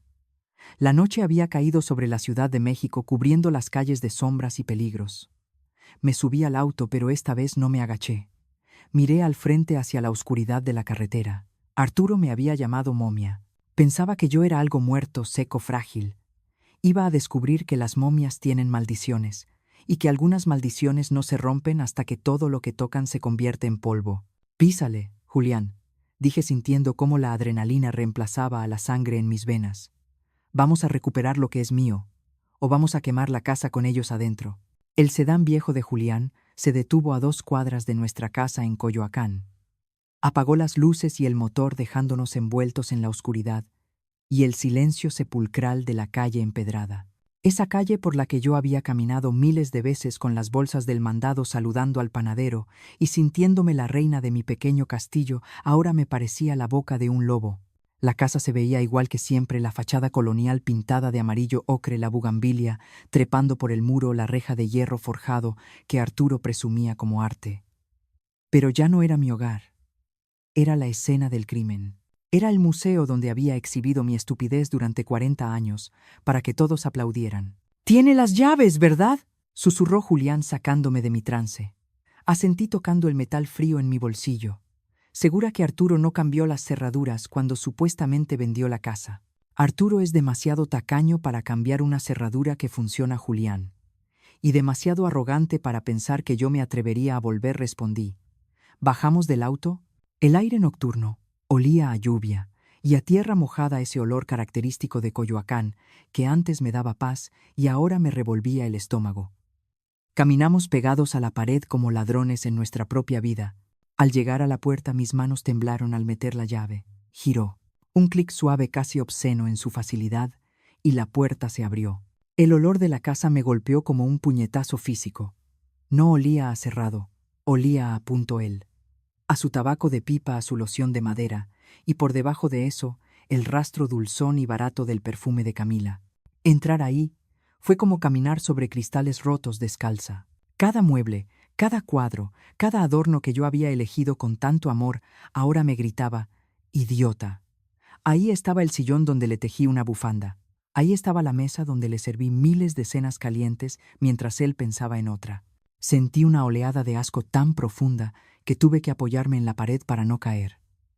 Quería prenderle fuego a todo. Quería ver arder ese mausoleo de mentiras hasta que solo quedaran cenizas. «Concéntrese», Elena siseó Julián cerrando la puerta detrás de nosotros. «No vinimos de visita. Vinimos por la cabeza de la serpiente». Me enderecé. Tenía razón. El odio podía esperar. La supervivencia no. El despacho está al fondo. Detrás de la biblioteca, susurré. Caminamos por el pasillo en penumbra. La casa crujía como si protestara por nuestra intrusión. Llegamos al estudio de Arturo, su santuario. Ahí estaba su piano de cola brillando bajo la luz de la luna que entraba por la ventana. Ese piano que él acariciaba con más pasión de la que jamás me tocó a mí. «La caja fuerte», dijo Julián, escaneando la habitación con una linterna pequeña. «¿Dónde está?». Señalé la estantería llena de partituras y biografías de compositores muertos. Detrás de Beethoven. Siempre tuvo un sentido del drama ridículo. Julián movió los libros, y ahí estaba la placa de metal gris empotrada en la pared. «¿La combinación?», preguntó Julián sacando un estetoscopio de su chamarra. «Voy a intentar escuchar los clics, pero si usted se la sabe». «No necesito estetoscopio», dije con una sonrisa amarga que me dolió en la cara. Arturo es un hombre de hábitos y su narcisismo es su mayor debilidad. Pruebe con la fecha de nuestro aniversario, Iselin Ubase, el día que él cree que compró a su sirvienta de por vida. Julián giró la perilla. 14. 5. 84. La caja hizo un porclic por metálico y la puerta se abrió suavemente. Julián me miró con una mezcla de respeto y lástima. ¡Qué hijo de perra! Usar la fecha de su boda para guardar el dinero con el que planeaba dejarla en la calle. Eso es tener el alma podrida. El interior de la caja fuerte estaba lleno. Había fajos de billetes, dólares y pesos amarrados con ligas. Pero no me importaba el dinero.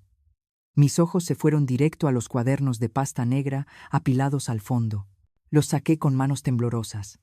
Los abrí. No eran partituras. Eran columnas de números, fechas, nombres. Inversiones Dante S. A. Fundación Musical del Valle. Becas Fantasma. Aquí está, susurró Julián iluminando las páginas. Mire esto, Elena. Pagos mensuales de 200,000 pesos disfrazados de donaciones. Salidas a cuentas en Panamá, Islas Caimán. Y aquí mire este nombre. Su dedo manchado de grasa del taller señaló una entrada reciente. Pago liquidación E.S. E.S. Repetí sintiendo un frío mortal. Elena Silva. No es una liquidación de divorcio. Elena, dijo Julián con voz grave. En el lenguaje de Dante Salazar, liquidación significa otra cosa. Arturo no solo planeaba dejarla pobre, planeaba dejarla muerta. Pagó por el servicio hace 2 semanas. El mundo se detuvo. Mi respiración se atoró en mi garganta. Arturo había pagado para que me mataran. No era solo el seguro de vida. Era un sicario, un contrato. La momia no iba a morir de vieja. Iba a morir de un balazo en un asalto fingido o atropellada accidentalmente. Me dejé caer en la silla del escritorio de Arturo, sintiendo que mis piernas se convertían en agua. 40 años durmiendo con el enemigo. 40 años, cuidando sus gripas, planchando sus camisas, criando a sus hijos. Y él había puesto precio a mi cabeza. 200,000 pesos. Eso valía mi vida para él. Menos que el piano que tenía enfrente. Elena, tenemos que irnos, surgió Julián metiendo los libros en una mochila. Tenemos lo que necesitamos para hundirlos a todos. Vamos a la fiscalía, pedimos protección de testigos y... Un ruido en la planta alta nos heló la sangre. Pasos. Tacones. Alguien estaba arriba. Julián apagó la linterna al instante. Nos quedamos en la oscuridad total escuchando. Los pasos bajaban la escalera. Clac, clac, clac. Eran rápidos, nerviosos. No eran los pasos pesados de Arturo. Eran ligeros. ¿Quién carajos está ahí? Una voz de mujer gritó desde el pasillo. Una voz que conocía bien. Una voz chillona que solía llamarme tía. Camila. Julián sacó su arma, pero le puse una mano en el brazo para detenerlo. No susurré. Déjemela a mí. Salí del estudio hacia el pasillo donde la luz de la luna iluminaba la figura de Camila al pie de la escalera. Llevaba puesto un abrigo de piel que reconocí era mío. Era el abrigo que Arturo me regaló hace 10 años y que yo guardaba para ocasiones especiales. Ella estaba saqueando mi armario. En sus manos tenía mi joyero. Hola, Camila, di en voz alta. Ella gritó y dejó caer el joyero. Las perlas y los anillos rodaron por el suelo de madera con un estrépito alegre. Se giró hacia mí con los ojos desorbitados por el terror. Elena, ¿qué haces aquí?, chilló, retrocediendo hasta chocar con la pared. No estabas escondida. Esta es mi casa, estúpida. Respondí avanzando hacia ella paso a paso, sintiéndome crecer con cada metro que ganaba. La pregunta es, ¿qué haces tú aquí robando las joyas de la momia? No te alcanzaron los 8 millones de Panamá. Camila intentó recuperar la compostura, esa arrogancia de amante joven que siempre usaba como escudo, pero le temblaba la barbilla. Arturo me dijo que podía venir, que podía llevarme lo que quisiera. Arturo te mintió, la corté llegando hasta quedar frente a frente. Podía oler su miedo.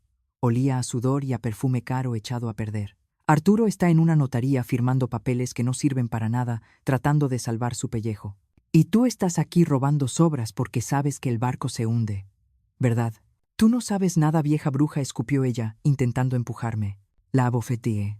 Fue un movimiento rápido, limpio, nacido de 40 años de rabia contenida. Mi mano impactó su mejilla con un sonido seco perfecto. Camila cayó al suelo agarrándose la cara, mirándome con shock absoluto. Nadie le había pegado nunca. Era la niña mimada, la princesa. No me vuelvas a tocar, dije, y mi voz era tan baja que parecía venir del inframundo. Y escúchame bien, porque es la única vez que te voy a hacer un favor. Arturo pagó para que me mataran. ¿Crees que tú eres diferente? ¿Crees que Dante Salazar va a dejar cabos sueltos? Eres la amante del contador que le congeló el dinero. Para Dante tú eres un pasivo. Eres un estorbo. Camila me miró y vi cómo la comprensión se abría paso a través de su estupidez. Empezó a llorar. No lágrimas bonitas de telenovela, sino llanto feo con mocos y gemidos. Él dijo que nos iríamos, que seríamos felices. Sollozó. Él te vendió igual que me vendió a mí, le dije sintiendo una mezcla de asco y pena. Pero tengo los libros, Camila. Tengo la contabilidad. Voy a entregarlos. Si tienes medio cerebro en esa cabeza vacía, saldrás de aquí, te subirás a tu coche y no pararás hasta cruzar la frontera. Porque cuando Dante sepa que tengo los libros, va a matar a cualquiera que sepa mi nombre. Camila se levantó torpemente, dejando el joyero tirado en el suelo. Me miró una última vez con el rímel corrido y la mejilla roja. Ya no había burla en sus ojos. Solo había terror. Corrió hacia la puerta principal, la abrió y salió disparada hacia la noche. Escuché el motor de su coche arrancar y alejarse chillando llantas.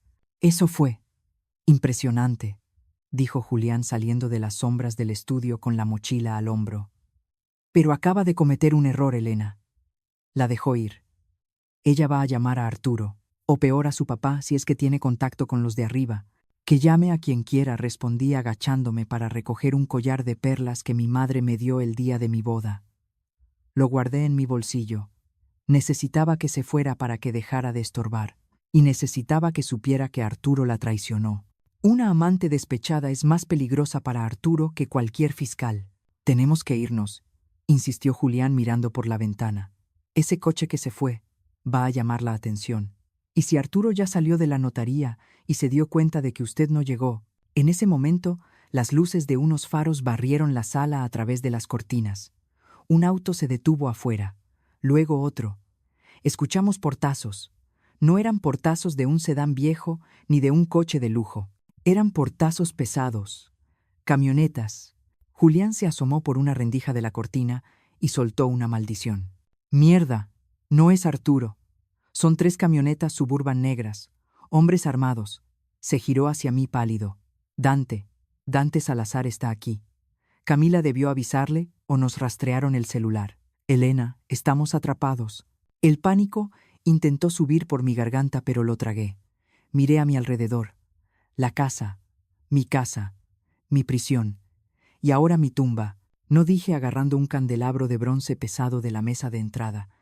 No voy a morir en esta casa. No hoy.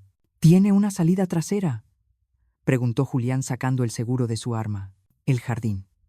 La barda da al callejón del vecino, pero es alta. Pues espero que haya hecho sus ejercicios de yoga. Doña Elena, dijo Julián, empujándome hacia la cocina. Porque vamos a tener que saltar o morir. Escuchamos el sonido de la puerta principal siendo derribada de una patada. Voces graves gritando, órdenes. Pasos pesados militares invadiendo mi santuario. Busquen los libros y a la vieja quiero que la traigan viva. El patrón quiere divertirse. Gritó una voz que hizo vibrar las paredes. Corrimos hacia la cocina. La puerta trasera estaba atascada por la pintura vieja. Julián la pateó 1 o 2 veces. Se abrió con un crujido. Salimos al jardín trasero, donde mis rosales descuidados durante la mudanza eran ahora sombras espinosas en la oscuridad. Allá van. Al jardín, gritó alguien desde la ventana de la cocina. Un disparo sonó. ¡Pang! La bala impactó en el tronco del árbol de aguacate a 1 metro de mi cabeza, soltando una lluvia de astillas. ¡Corra, Elena! ¡Corra!, gritó Julián disparando hacia atrás sin mirar. Y corrí. Corrí como no había corrido en 40 años. Corrí no por miedo a morir, sino por la furia de vivir. Porque mientras tuviera esos libros en la mochila de Julián Arturo Silva y Dante Salazar, no iban a dormir tranquilos nunca más. La guerra había dejado de ser fría. Ahora era fuego puro. Mis pulmones ardían como si hubiera tragado vidrio molido. Mis rodillas, esas que tanto me dolían en los días de lluvia, parecían haber olvidado la artritis por pura supervivencia mientras corríamos por el callejón oscuro detrás de mi casa. Julián iba adelante jalándome del brazo con una fuerza que me dejaba moretones. Saltamos la barda baja del vecino, caí mal sobre mi cadera, pero no grité. El dolor era un lujo que no podía permitirme. Detrás de nosotros, los gritos de los hombres de Dante y el ladrido de los perros rasgaban la noche de Coyoacán. Por aquí. Se fueron por el callejón, rugió una voz. Nos arrastramos hasta el auto de Julián, que habíamos dejado estratégicamente en la otra cuadra. Entré al asiento del copiloto temblando, no de frío, sino de esa adrenalina sucia que te deja saber que la muerte te ha rozado la nuca. Julián arrancó el motor. Y salimos quemando llanta justo cuando vi por el retrovisor las luces de las camionetas Suburban girando la esquina. Nos habíamos salvado por segundos. No pare, Julián. No pare hasta que estemos en otro estado, si es necesario, jadeé, abrazando la mochila con los libros contables contra mi pecho. Julián me miró de reojo. Tenía un corte en la frente que sangraba manchándole la camisa. No podemos salir de la ciudad, Elena.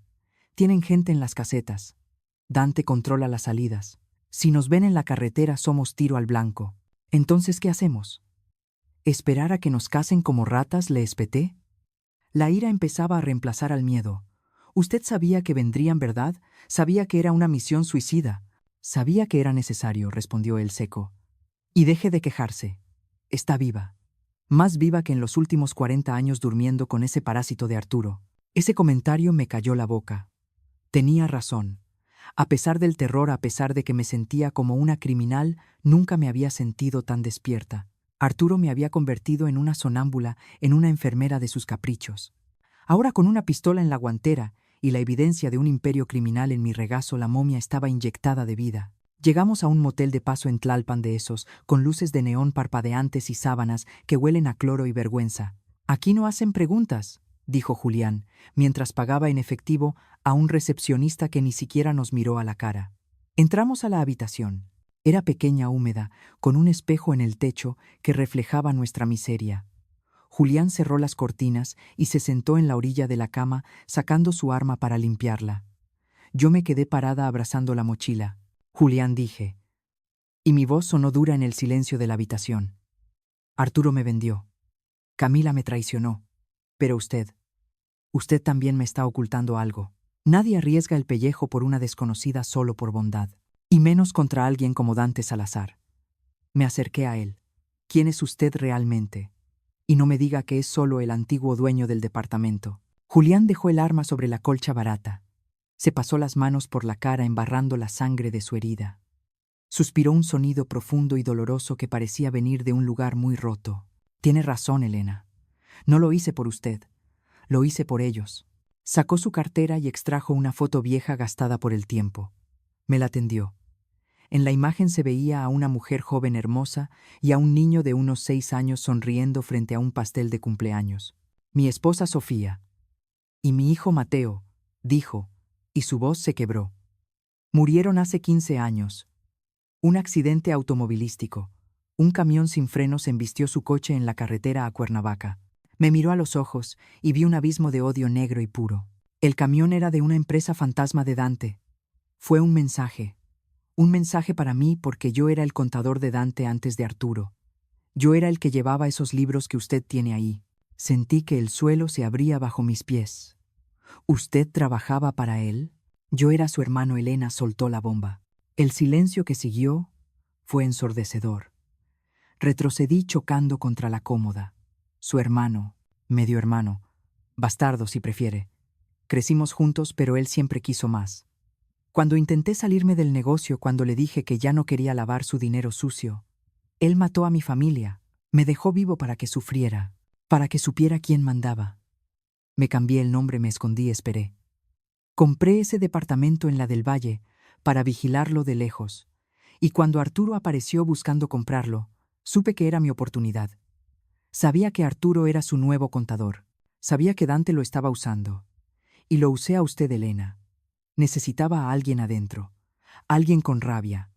Alguien que no tuviera nada que perder. Me sentí utilizada. Sucia.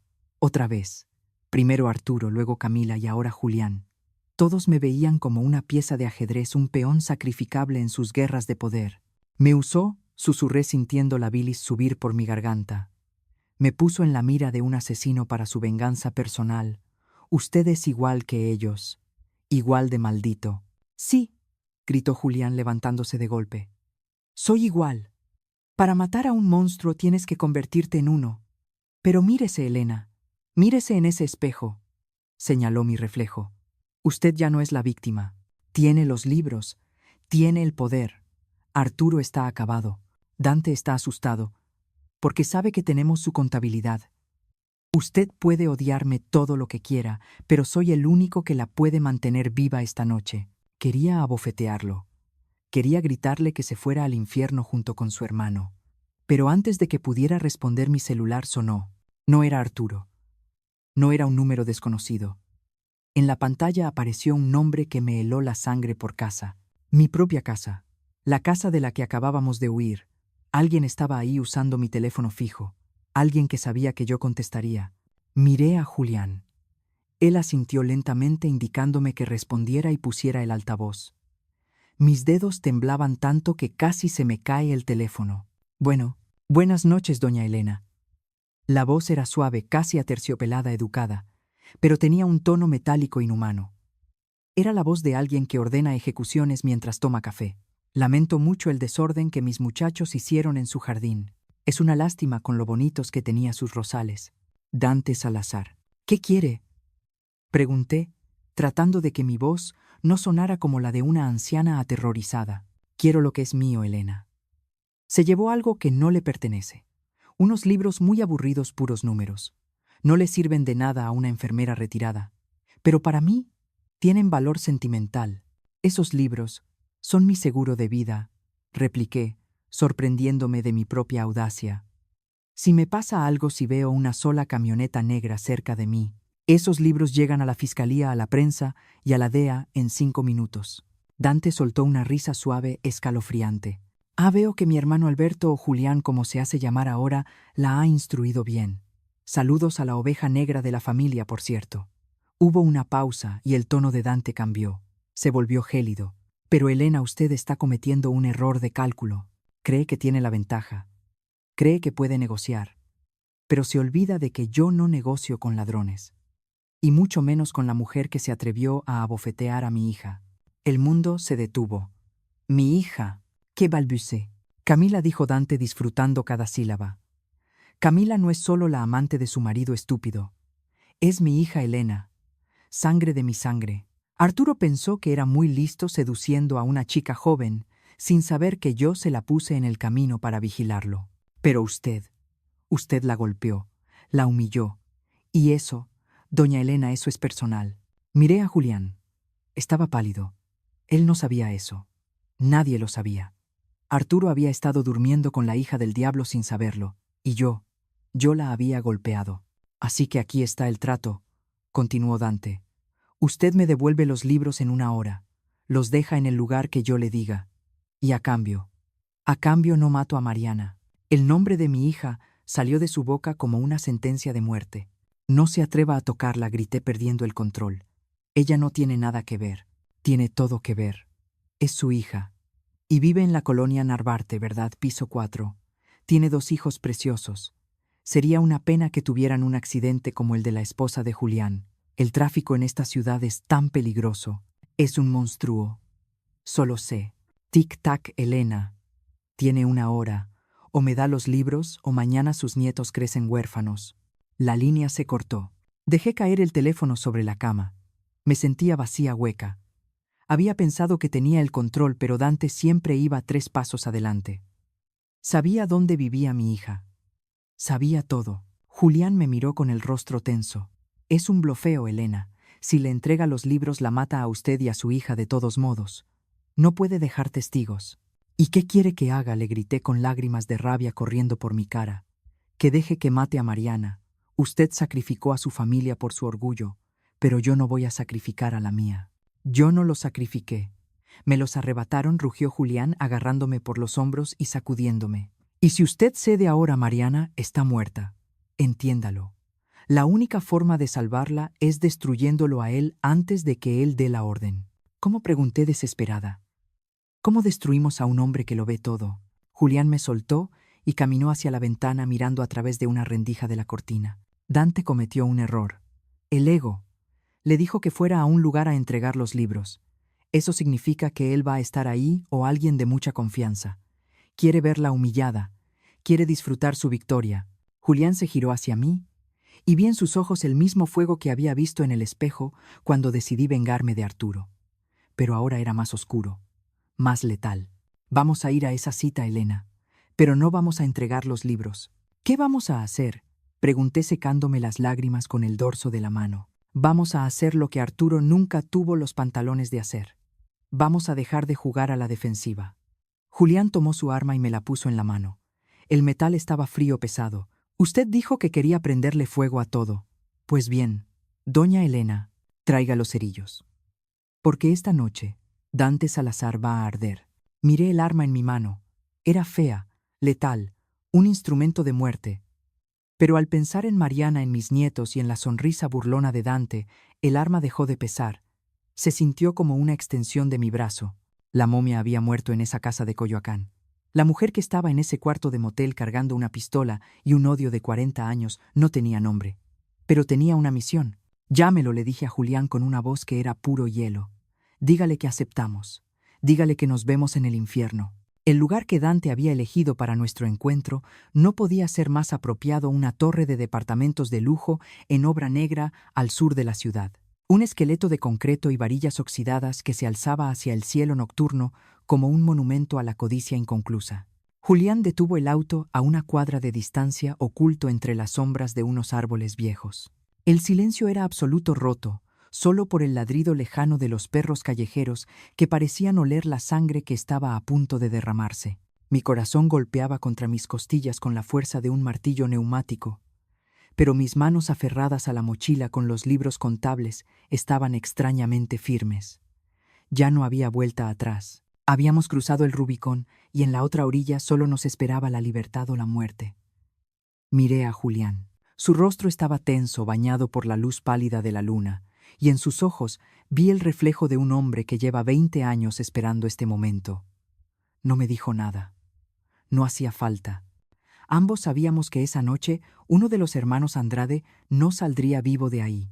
Bajamos del auto y caminamos hacia la entrada de la construcción, sorteando escombros y charcos de agua estancada que reflejaban las estrellas como ojos muertos.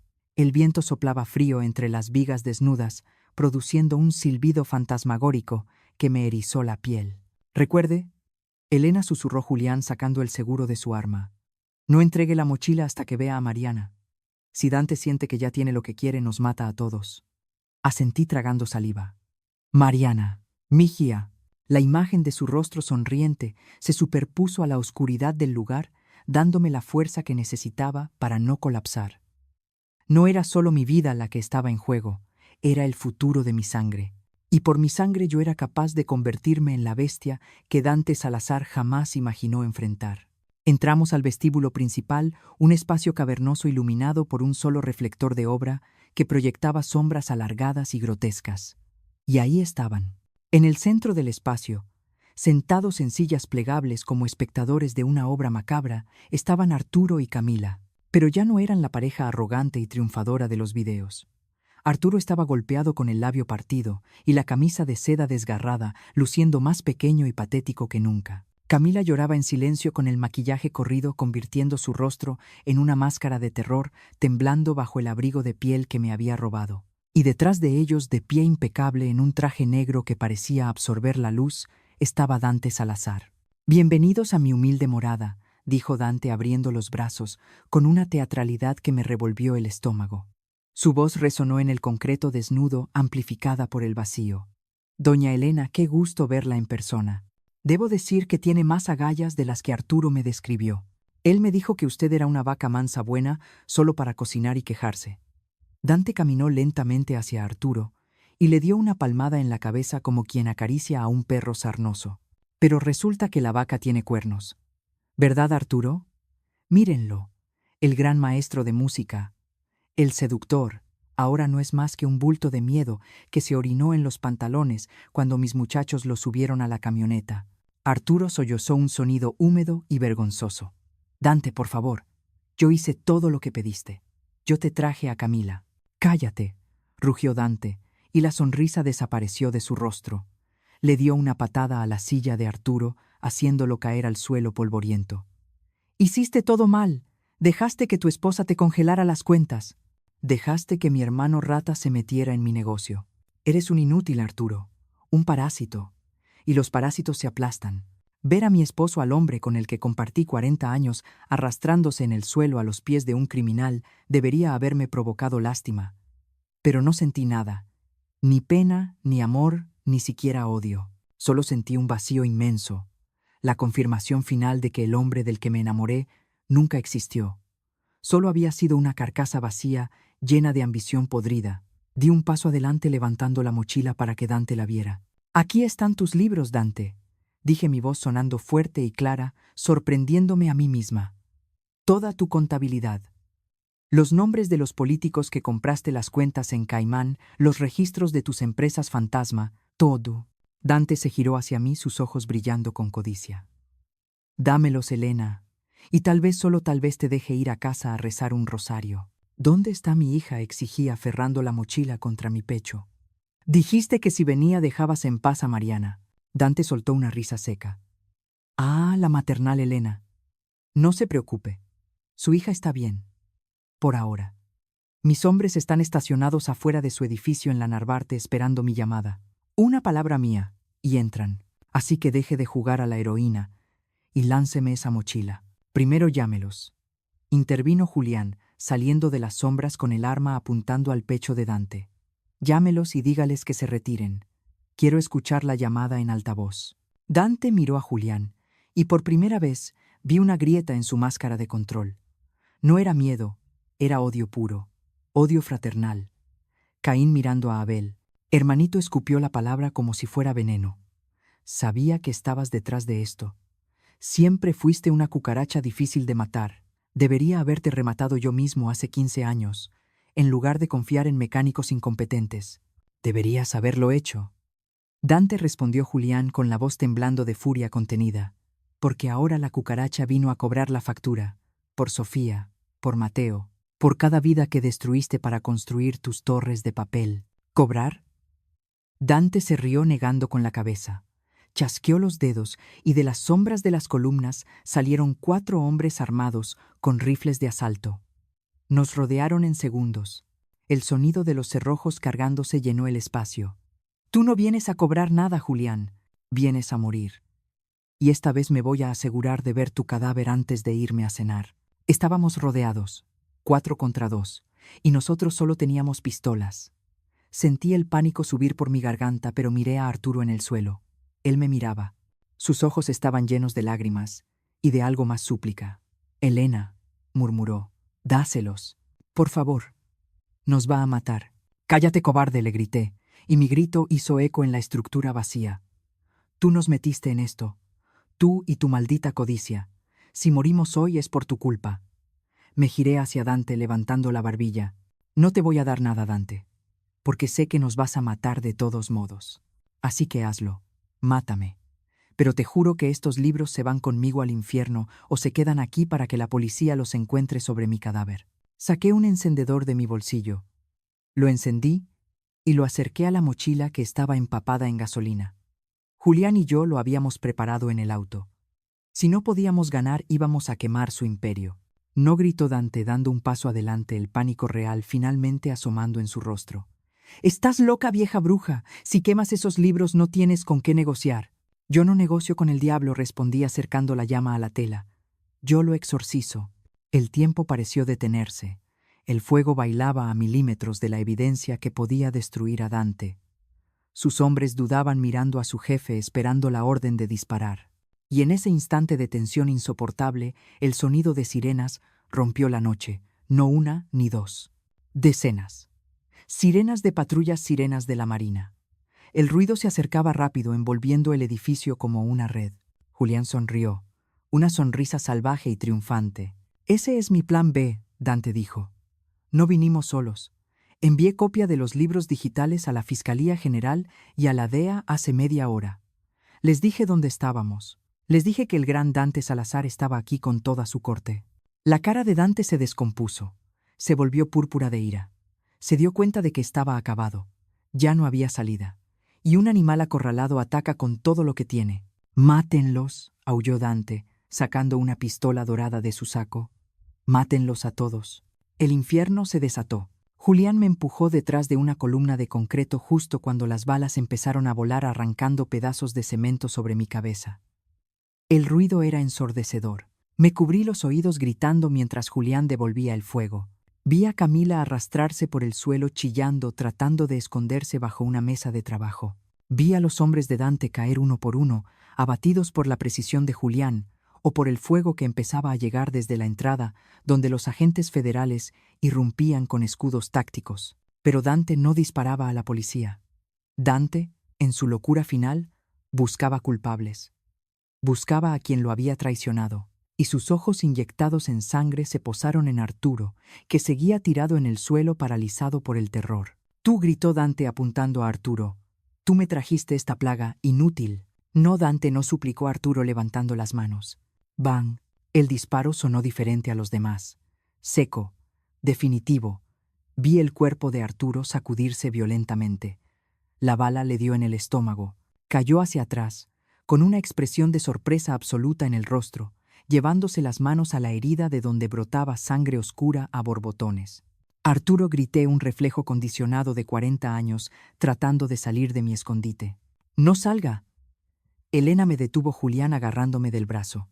Dante se giró hacia nosotros, buscando su siguiente víctima. Pero antes de que pudiera apretar el gatillo de nuevo, un disparo certero resonó desde la entrada.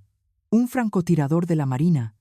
La bala impactó en el hombro de Dante, haciéndolo girar y caer al suelo soltando su arma. «Alto al fuego». Policía Federal, las voces amplificadas por megáfonos llenaron el espacio. Los hombres de Dante, que quedaban en pie, tiraron las armas y se pusieron de rodillas. Se acabó. El tiroteo cesó tan rápido como había empezado, dejando un silencio lleno de humo, olor a pólvora y gemidos de dolor. Salí de detrás de la columna con las piernas temblando. Julián estaba a mi lado respirando con dificultad pero vivo. Caminé como en un sueño hacia el centro del salón. Pasé junto a Dante, que estaba siendo esposado por 3 agentes gritando maldiciones y prometiendo venganza. Ni siquiera lo miré. Mi vista estaba clavada en el hombre que yacía en el suelo en un charco de su propia sangre. «Arturo». Me arrodillé a su lado. Estaba pálido, sudando frío, con la respiración entrecortada y sibilante. Sus ojos vidriosos buscaron los míos. Cuando me reconoció intentó sonreír, pero solo le salió una mueca de dolor. «Elena», susurró, y su voz era un hilo frágil. Manos manchadas de rojo intentaron alcanzar mi mano. Me dio. Ese maldito me dio. Lo miré. Miré la herida en su abdomen. Como enfermera sabía lo que significaba. No era mortal de inmediato, pero era grave, dolorosa. Iba a sobrevivir, sí, pero su vida tal como la conocía había terminado. «No te muevas, Arturo», le dije, pero no tomé su mano. Mi voz era tranquila, profesional, la misma voz que usaba con los pacientes en la sala de urgencias. «La ambulancia ya viene, Elena». «Perdóname», gimió, y una lágrima solitaria rodó por su mejilla sucia. «Tenías razón. En todo. Soy un estúpido. Por favor, no me dejes solo. Tengo miedo». Miré a mi alrededor. Vi a Camila siendo llevada por una agente mujer esposada llorando histéricamente. Vi a Julián hablando con el comandante del operativo señalándome. Y luego volví a mirar a Arturo, al hombre que me llamó momia, al hombre que contrató un sicario para matarme, al hombre que ahora, con un agujero en la tripa, volvía a ser un niño asustado pidiendo a su mamá. Sentí una pena infinita. No por él, sino por el tiempo perdido. Por la mujer que fui, que habría dado su vida para evitarle este dolor. Pero esa mujer ya no existía. Me acerqué a su oído para que solo él pudiera escucharme entre el caos de las sirenas y las órdenes policiales. «No te voy a dejar solo, Arturo», susurré, y vi un destello de esperanza en sus ojos. «Voy a estar ahí cuando te juzguen. Voy a estar ahí cuando te sentencien. Y voy a estar ahí del otro lado del cristal, viéndote envejecer en una celda, solo, olvidado y pobre. Ese será mi perdón». Me puse de pie limpiándome la sangre de su camisa en mi pantalón. Él extendió la mano hacia mí, una última vez, pero yo me di la vuelta. Caminé hacia la salida, hacia el aire fresco de la noche, dejando atrás al hombre que una vez fue mi mundo y que ahora no era más que un paciente más en la larga lista de tragedias de esta ciudad. Julián me esperaba en la puerta. Me pasó un brazo por los hombros. «¿Está bien, Elena?», preguntó. Respiré hondo. El aire olía a lluvia y a ozono. «Sí, Julián», respondí mirando las luces de la ciudad que parpadeaban a lo lejos. «Estoy viva». París huele a café, tostado y a lluvia reciente, un aroma muy distinto al de la humedad rancia de los juzgados del reclusorio norte, donde pasé los últimos 6 meses viendo cómo se desmoronaba la vida de quienes intentaron destruirla, mía. Estoy sentada en una pequeña terraza en el barrio de Montmartre, con una copa de vino tinto frente a mí y una carta cerrada en la mano. El sobre es barato de papel áspero y el matasellos dice Centro de Readaptación Social. Es la última carta de Arturo.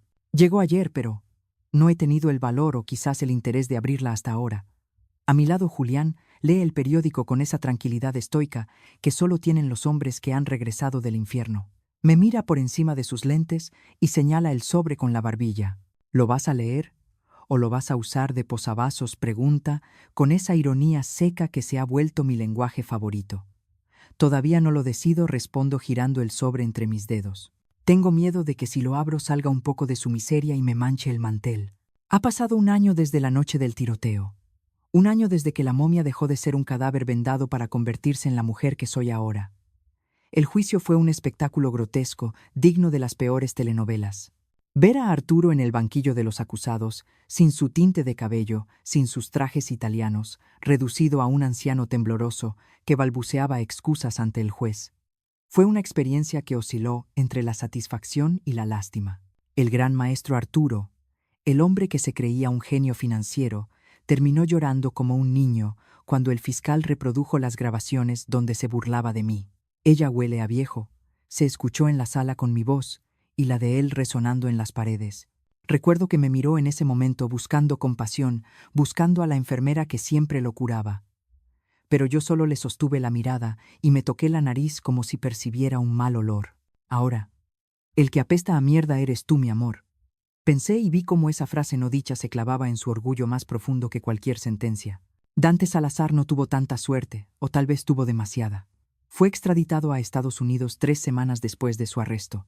La DEA lo quería por mucho más que lavado de dinero. Se fue gritando amenazas prometiendo que volvería, pero todos sabíamos que un hombre de 60 años no regresa de una prisión federal de máxima seguridad en Colorado. Se va a morir viendo nieve a través de una reja lejos de su sol y de su poder. Y Camila, pobre estúpida Camila, su propio padre la vendió en el juicio para intentar reducir su condena. Ella sabía todo era mi enlace, declaró Dante sin pestañear. Ver la cara de ella dándose cuenta de que el padre al que idolatraba y el amante por el que se arrastró la habían usado como carne de cañón fue el único momento en que sentí algo parecido a la tristeza. Le dieron 12 años. 12 años para pensar en que robarle el marido y la dignidad a una mujer mayor no es una travesura, es un crimen que se paga con juventud. Dicen que tiene cáncer, comenta Julián sacándome de mis pensamientos. Se refiere a Arturo. Cáncer de páncreas. Fulminante. Le dan semanas. La ironía es tan pesada que casi me hace reír. Arturo, el hombre que se burlaba de mi cuerpo mutilado por el cáncer, ahora estaba siendo devorado por la misma enfermedad solo y encerrado. ¿Te da pena?, me pregunta, Julián doblando el periódico. Pienso en la respuesta, pienso en los 40 años, en los hijos, en las mentiras. No es pena, Julián, es justicia poética. Él quería una mujer nueva, una vida nueva. Bueno, el cáncer le dio un cuerpo nuevo, uno que se está pudriendo, y la cárcel le dio una vida nueva. Cuidado con lo que deseas. Finalmente rompo el sobre. Saco la hoja de papel arrancada de quaderno escolar. La letra de Arturo antes elegante Y caligráfica, ahora es un garabato tembloroso. Elena, los médicos dicen que no paso de este mes. Estoy solo. Nadie me visita. Mariana y los chicos vinieron una vez, pero solo para decirme adiós y que no volverían. Me lo merezco, lo sé. Pero lo que más me duele no es el dolor físico ni el encierro. Es saber que tú estás afuera viviendo. Supe que recuperaste el dinero limpio. Supe que te fuiste a Europa. Cierro los ojos y te imagino en París, esa ciudad a la que te prometí llevarte de luna de miel y nunca cumplí, porque era muy caro. Fui un imbécil. Fui un ciego. Tenía a una reina y la traté como a una sirvienta. Ojalá pudiera retroceder el tiempo. Ojalá pudiera oler tu perfume una vez más, ese que decían que olía a medicina, pero que ahora sé que olía a hogar. Perdóname. O no me perdones, pero no me olvides. Tuyo, Arturo. Termino de leer y siento una lágrima correr por mi mejilla. No es una lágrima de amor, es una lágrima de cierre. Es la última gota de veneno saliendo de mi sistema. Arturo intenta manipularme hasta en su lecho de muerte, romantizando su abuso tratando de asegurarse un lugar en mi memoria. ¿Qué dice?, pregunta Julián. Dice que se arrepiente, respondo doblando la carta. Dice que extraña su hogar. Saco mi encendedor, el mismo que usé para amenazar a Dante en aquel edificio en construcción. Prendo la esquina de la carta. Julián y yo observamos en silencio cómo el papel se ennegrece, se curva y se convierte en ceniza sobre el cenicero de cristal. Las palabras de arrepentimiento de Arturo desaparecen en el humo de París. No te olvides, Arturo, susurro al viento. Yo ya te olvidé. Mariana y los nietos están bien. Con la parte del dinero que pudimos comprobar que era legítima, mis ahorros de toda la vida y la venta real de la casa, aseguré su futuro. Mariana lloró cuando le conté todo, cuando le dije que su padre había puesto precio a su cabeza. Pero mi hija tiene mi sangre. Se secó las lágrimas y me dijo: «Mamá, tú nos salvaste. Ahora te toca salvarte a ti». Y eso hice. Tomé el primer avión con Julián como compañero de viaje. Julián y yo no somos pareja. Somos algo más complicado y más profundo. Somos dos veteranos de guerra que comparten las mismas cicatrices. Él ve en mí a la mujer que pudo haber salvado a su familia, y yo veo en él al hombre que debió haber sido mi compañero leal, valiente, honesto. Dormimos en habitaciones separadas, pero desayunamos juntos cada mañana, celebrando el simple hecho de estar vivos, de no tener miedo, de no tener que escondernos. A los 65 años, he descubierto que el amor no es necesariamente mariposas en el estómago o pasión desenfrenada. A veces el amor es simplemente tener a alguien que te cubra la espalda cuando vienen los disparos.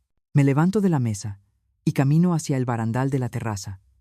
La Torre Eiffel brilla a lo lejos iluminada como una joya. Me toco el pecho sobre la cicatriz de mi mastectomía. Ya no la siento ajena. Ya no me siento una momia. Soy una sobreviviente. Soy una guerrera que bajó al infierno, miró al diablo a los ojos y le robó las llaves de la salida. Arturo tenía razón en una cosa: olía a muerte a mi alrededor. Pero no era la mía. Era la muerte de la sumisión. Era la muerte del miedo. ¿En qué piensas? Elena. Julián se acerca y se para a mi lado ofreciéndome su brazo. Pienso que nunca es tarde, le digo tomando su brazo con fuerza. Pienso que me quedan 20 años, Julián. 20 años para gastarme este dinero, para pintar cuadros horribles, para comer queso hasta reventar y para no volver a pedirle permiso a nadie para ser feliz. Él sonríe. Brindo por eso. Chocamos nuestras copas. El sonido del cristal es nítido, perfecto, y en ese sonido escucho el final de una era y el comienzo de otra. La historia de Elena Silva, la esposa traicionada, termina aquí. Pero la historia de Elena, la mujer libre, apenas está escribiendo su primera página. Gracias por acompañarme en este viaje doloroso, pero necesario. Si algo te llevas de mi historia, que sea esto: no eres un mueble en tu propia casa. No eres invisible. Y si alguien te hace sentir que hueles a viejo o a sobras, recuerda que la basura se saca, no se duerme con ella. Levántate. Pelea. Y si tienes que quemar el castillo para salvarte a ti misma, no dudes en encender el cerillo. Nos vemos en el próximo capítulo de nuestras vidas, donde tú y yo seremos las protagonistas y no las víctimas. Aviso final. Importante: esta historia es una obra de ficción. Los nombres, personajes, lugares y eventos descritos en este relato son producto de la imaginación del autor o han sido utilizados de manera ficticia. Cualquier semejanza con personas reales vivas o fallecidas o con eventos actuales es pura coincidencia. La realidad detrás de la ficción. Aunque esta narrativa es inventada, los temas que aborda, como la violencia doméstica, el abuso financiero, la infidelidad, el crimen organizado y la manipulación psicológica, son realidades dolorosas que afectan a miles de personas diariamente. Busca ayuda.